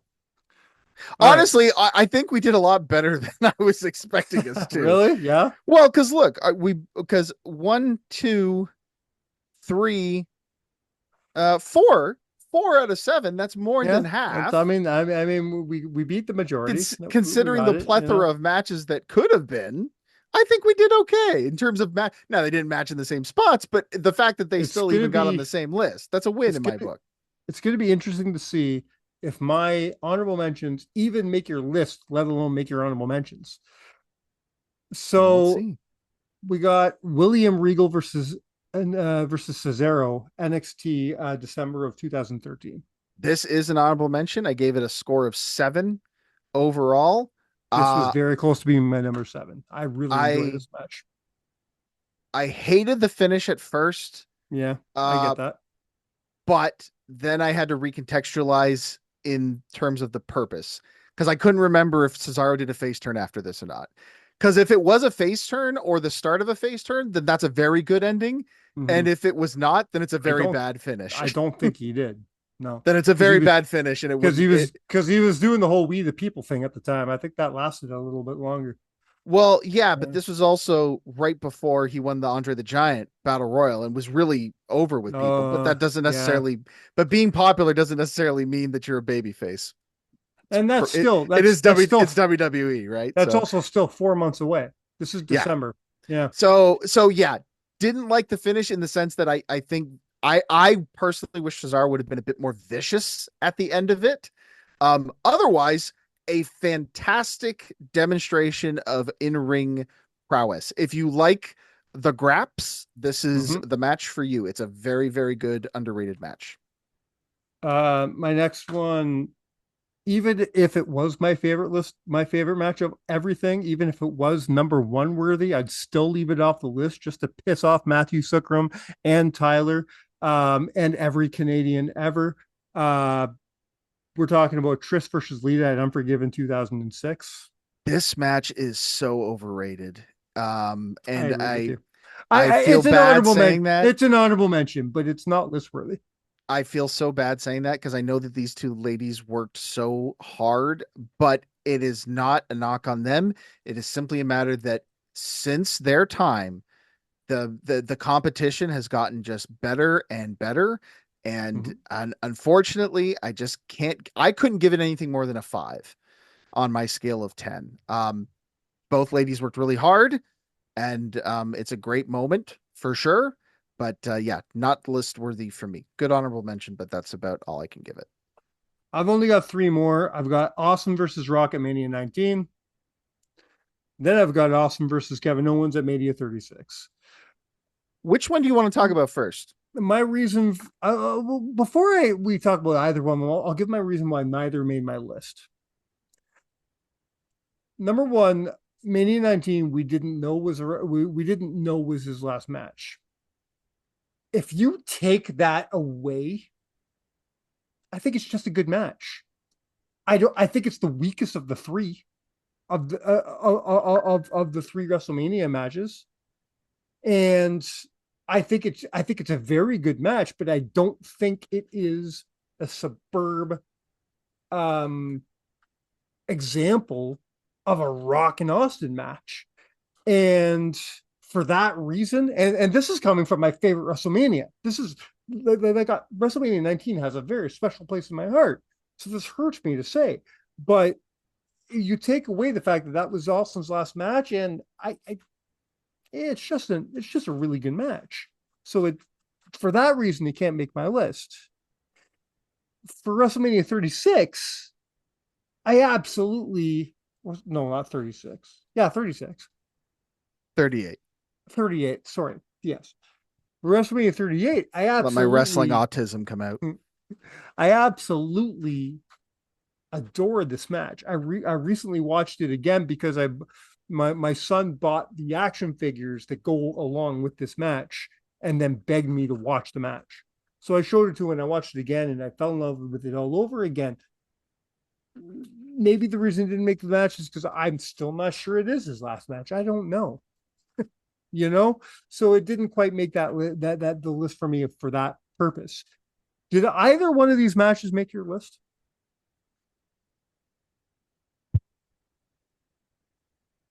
That's a very nice blurry t-shirt. Oh, it was a white t-shirt. So we're gonna fight. Oh, here we go. Okay.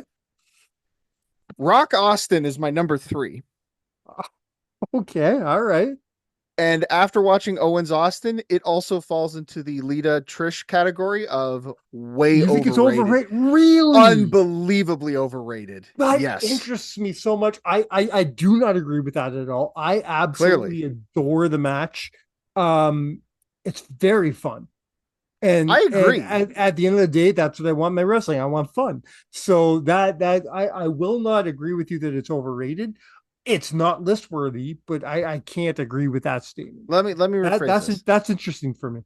It is overrated in terms of being on this list and any list. I think that makes this like an all-time retirement match. Mm-hmm. Shall we start with that, or shall we start with why you're wrong about Rock Austin? Let's go with Rock Austin because I get it. I get why people enjoy this match, but I like I said, this is a match. This is a match about retirement matches, and to me,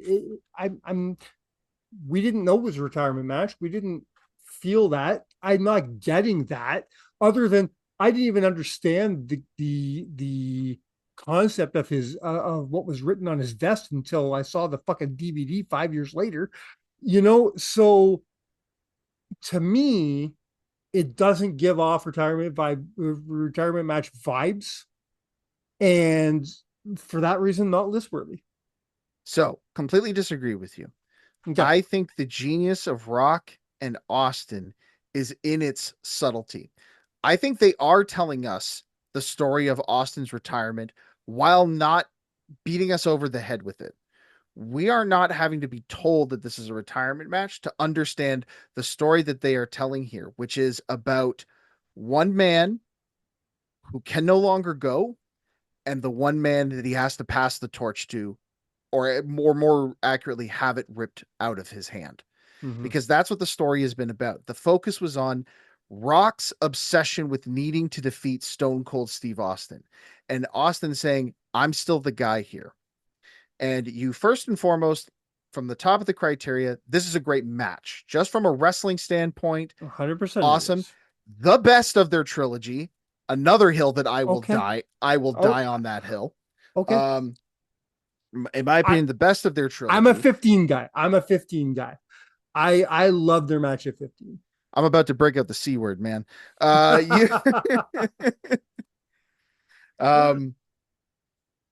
But from an in-ring standpoint, great action between these two.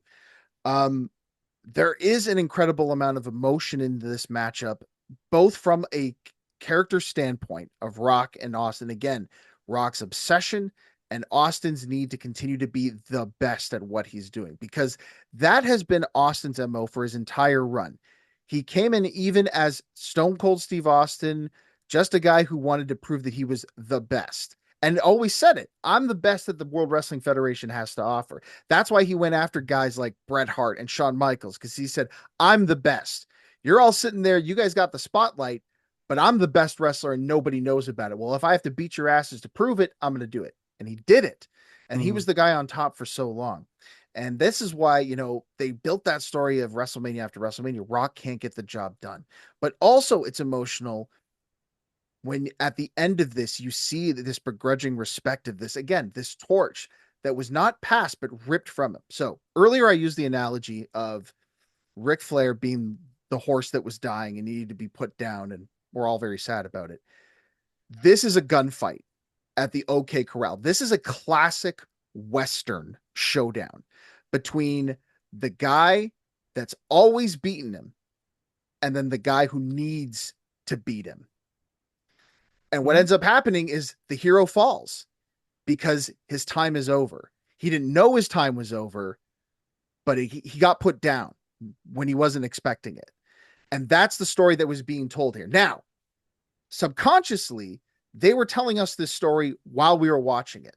Yeah. This is Austin's last hurrah. This is the last gunfight for the last. This is the last gunfight for the last gunslinger, and he gets shot down in the middle of that ring, and his time is done because he can't be the best. And if he can't be the best, he can't keep wrestling. Yeah. And now it's The Rock. He's the guy now. Finally, after his obsession with it, he got it done.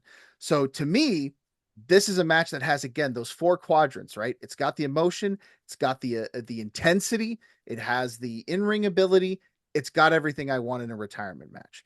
And okay. I think they did it without ever having to hammer it over us over the head with it. Now, WrestleMania 36 or 38. See, now you got me doing it. Fun? Yes, absolutely. But this is a punch kick match. So and look, and again, I'm not going to take that away from him, but I'm talking about, am I ranking this, comparing it to other retirement matches on this list, right? So look, there's in-ring. Okay. This is fine. Nothing really there. Intensity. Okay. You got Stone Cold Steve Austin and Kevin Owens. So there's a little bit of intensity there. Mm-hmm.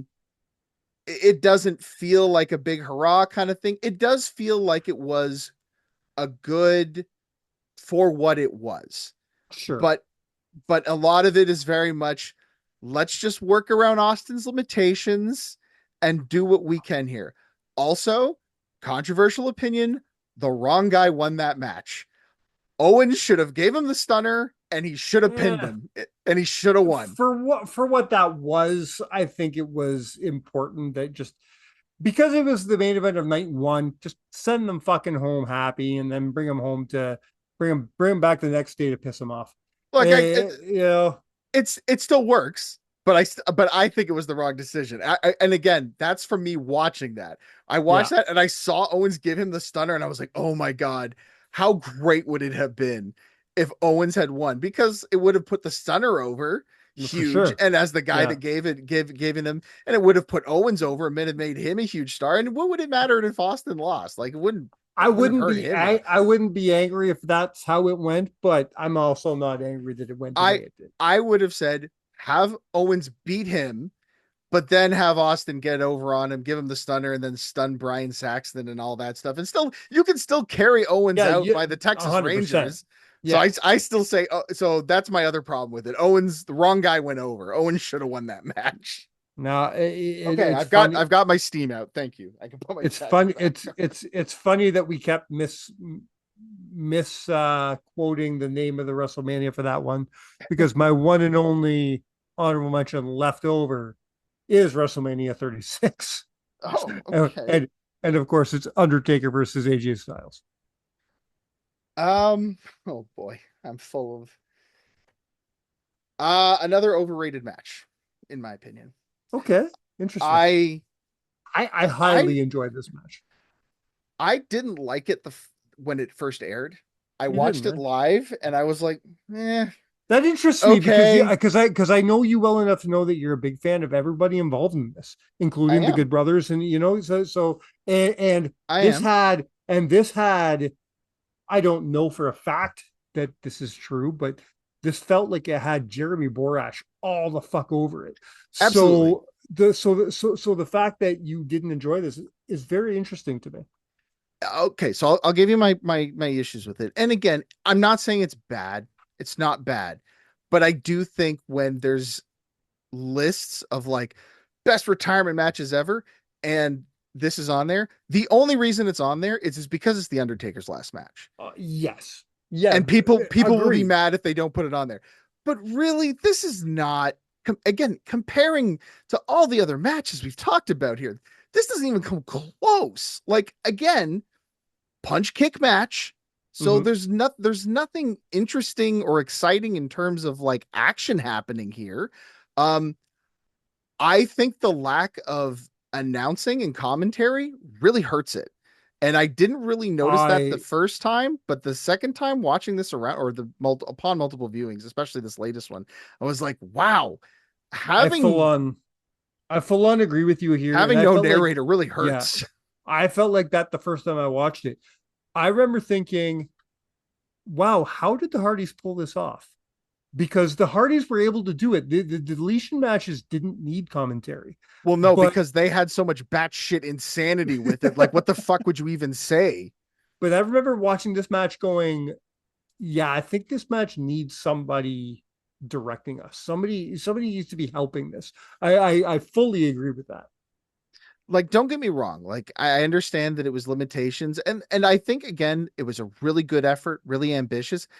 But like, I mean, the glove sticking out of the fucking, like, like when you have shit like that, and then you watch that, and then you watch Randy Savage versus the Ultimate Warrior, and I'm like, what the fuck are we even talking about here?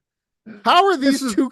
How are these two this even in the same conversation? this is because they're not. The honorable mention is not the same conversation as the list. You're right. You're right. My This is anger very is not much honorable towards mention. you. My anger is towards every list and article Yes, that I find that puts this in like a top agree. 10. It's like, Agreed. no, no. This was in a few like number 3, number 4 spots that I Yeah, saw. couldn't Yeah. believe it. Couldn't believe it. Okay. So Okay. yeah, So that's that. we're missing, not only we're missing some of your honorable mentions, we're missing at least one match from your list. Two, I believe. Holy fuck. Okay. What am I missing, dude? Well, look, I Oh, okay. mean, Okay. Is it that match you sent me? Because I didn't even get to watch it. So you're gonna have to educate me here. Tam Nakano versus Kamatani from Stardom earlier this year. So Okay. I resisted the urge to talk about it earlier, but this is a career versus career match. So I there see. you go. If you want to see one, and now you can go watch this one. This one is I'm not up on Stardom. I'll be okay. 1000% transparent about that. I have not watched Stardom I don't follow at it, all in the last several years. but I'll watch a match that interests me. And again, Sure. this is one that came up on Reddit, and a lot of fans were talking about. Oh my god, what a great match! Mhm. So and if you subscribe to Uncle Dave, he gave it I think 5.25 stars. So like he got his. So here's the thing. I'll say this. I think that if you are a certain member of the wrestling community, a lot of people were saying, like, a lot of the comments I were reading on this was like, it's match of the year, like match of the year contender, blah blah blah. And I think if you like this style of wrestling, 100% it's going to fall into that category, because here's why it makes my list. This is why I put it over Shawn Michaels versus The Undertaker by one spot. This match felt like these girls were fighting for their lives. Mm. Everything in it, from you talked about entrances, the presentation of this, the way these girls, like, me, I'm not a huge fan of the strong style. We just took 6 head drops and then we're still getting up and punching each other. I hate that stuff. And there is some of that in here, but I am also fully aware enough to step outside of that and say, okay, that's not for me, but I can recognize the benefit it has in the context of what I'm grading it on here, which is the intensity of it. Everything felt like an escalation to a higher level. And the end of it, again, if you like the melodrama, this is great because it ends with the two of them crying and crawling towards one another. These are two hated rivals that had a mentor-mentee relationship, and then one of them turned on each other. Classic story. So there's a lot to like here. So I think if you like a lot of hard-hitting, intense action, this one is well worth your time to check Okay. out.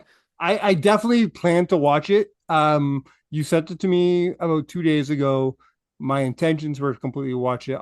Fortunately, life gets in the way, and I never got a chance to get around to it. I look forward to you and I talking about this privately because I do want to watch this match. I almost always trust your your judgment when it comes to stuff like this, and I do love. I can't think of a single Stardom match that I haven't enjoyed. I love everything I've seen from that promotion. I just don't watch it enough. Just be warned, it is very strong style, but if you Yeah, like that, or if you can get behind it and enjoy it, then I sure. think you'll like it. Now, I can say a lot of those same things about the match that ended up on number 5 on my list, Okay. which was Bryan Danielson versus Jon Moxley from Wrestle Dream last year. This is Okay. the match in which Jon Moxley defeated Bryan Danielson for the AEW championship. Um, My assumption this is also on Tyler's list. This is where you both lose me. It's just not my cup of tea, that's fine and dandy. This is where this is where I always talk about wrestling being subjective. This is just not my style of professional wrestling. I did not enjoy this match. So I get that. And there are moments in this match that I'm not a fan of. Like I said, it has a style that I'm not always on board with. That the whole like fighting spirit thing doesn't always work for me. Um, and here there is some of that. But at the end of the day, we still get, from an in-ring standpoint, a really solid match between Bryan Danielson and Jon Moxley, with some really good storytelling that really brings out their two personalities. Now, the reason it's like a number 5 and maybe not further down the list for me was I never once feel like these guys are fighting for their careers. There's definitely intensity there, but the emotion isn't there until the end. Now, I'm going to go back a little bit. We talked about the Cesaro versus Regal match. Mm-hmm. My only problem with it was that at the end of it, I was like, that I felt like that was kind of a bad ending. Cesaro should have been vicious and put Regal out of his misery. Not the same way Michaels did, but in the oh, you messed with me, I'm going to end your career. I'm a vicious killer. Yeah. That's how this match ends. This match ends, and there is a really great moment here when Moxley gets the victory. When he taps out Danielson, the crowd goes silent.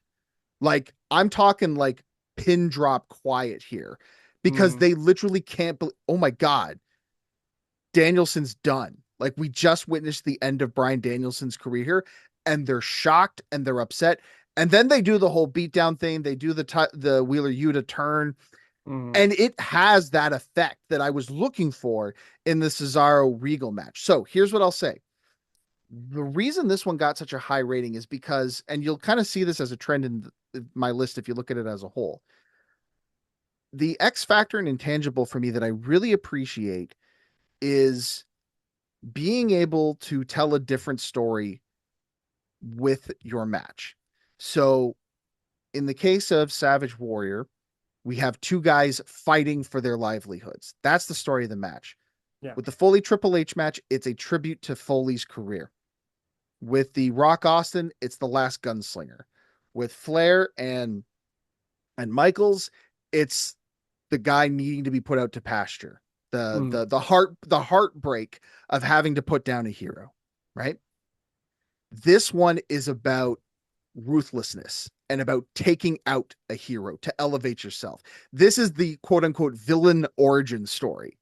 And using a retirement match or a retirement stipulation to elevate somebody that way, a villain that way, really impressed me. So what I will say is this match is about 70-30 storytelling. Okay. The in-ring action really does elevate, because again, you're talking about Moxley and Danielson. So they're not slouches in the ring, but where it's getting its points is the storytelling and the way that they utilize the retirement stipulation to tell that story. So that's it in terms of the actual list. So if you look at my list, it's Michaels, Taker, WrestleMania 26, Nakano, Kamatani from Stardom earlier this year, Danielson, Moxley from Wrestle Dream last year, Flair, Michaels, WrestleMania 24, Austin, Rock, WrestleMania 19, Foley, Triple H, No Way Out, 2000, and Savage Warrior, WrestleMania 7. So that's my 7. So a little bit different from yours. I'm definitely not arguing with your top 4. So, and obviously I haven't seen that one match, but again, I'm not gonna say you're wrong in any of them. I'd have to go and maybe if I rewatched, you know how I said I rewatched the Sting match with different eyes. If I tried to do that with the Daniel Bryanson, it's late. If I tried to do that with the Bryan Danielson match, I might be able to see it in a different light. But unfortunately, Danielson just never been my guy. You know what I Absolutely. mean? And I just have not enjoyed Moxley's work over the last few years. I find him, I don't know, there's something. He seems the kind of guy, if I ran into a bar, I just want to kick him in the fucking nuts. And I get that works for him as a heel character right now, but on an overall arc, it doesn't make me want to watch his matches. So that match kind of falls out of the realm of I didn't even rewatch it for this kind of thing. Well, You what know I'll what I say mean? is this: if you're gonna go back and watch any match that I've recommended, go watch the Tam Oh, Nakana. that's Watch on the my Stardom list. match, Yeah. because watch the Stardom And match I because I think you will enjoy that one. and I'll say the same to anybody listening to go and rewatch or watch for the first time. My number 7, go watch that Bret Hart versus Terry Funk match because that's other than being a little bit long, that's a lost gem. It really is. Because it's not a WWE match, people don't remember it as a great, but it really is. And for all you modern fans out there, go do yourself a favor. Go back and watch Savage and Warrior, please. Oh my If you God. if you haven't Yes, seen that match, absolutely. if I'm going to recommend one match for any modern fan out there, please watch Savage Warrior. It's so From good. a from an extremely underrated WrestleMania, that WrestleMania gets a bad rap because the main event kind of sucked, and there's a lot of turmoil and stupidity and stupid rumors and stories going around about There was a lot of the turmoil in the building Middle East. Yeah. I've, about it as a whole. But there were some great matches. You go and watch this match. I am a sucker for a great gimmick match. So go and watch Rick Martel versus Jake Roberts from that WrestleMania because it's one of my favorites of all time. Those two matches alone make it a great WrestleMania It's a for me, fun one. anyways. Yeah, Definitely absolutely, overlooked, I think, but absolutely. gaining what I would consider a cult following amongst wrestling fans. Well, as usual, we've gone completely off the rails in Broadway. I would expect nothing else that when I invite my good friend Adam onto the show.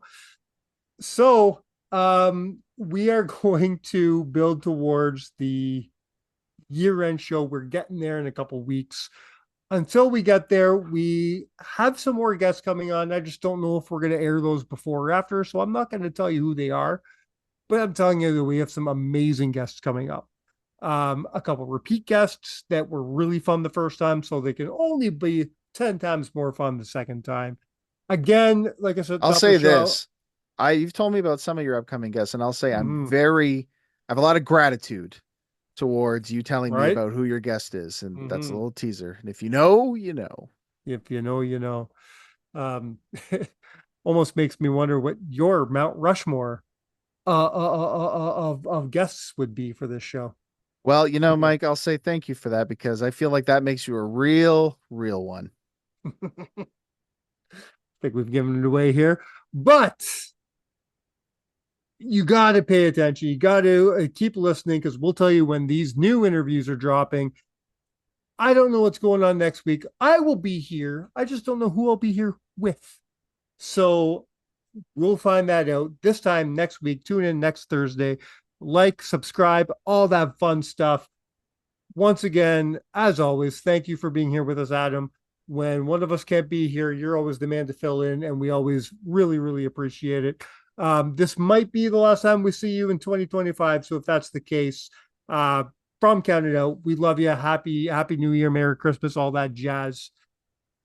And for the rest of you, keep listening to the end of the year. The year end show is going to be huge this year. It's my list, so you know it's going to be a good one. And by that, I mean, Tyler's going to make a great show of it because he's going to hate everything. And you guys love it when he hates everything that I do. So until next week, my friends, you have been counted out. Cheers.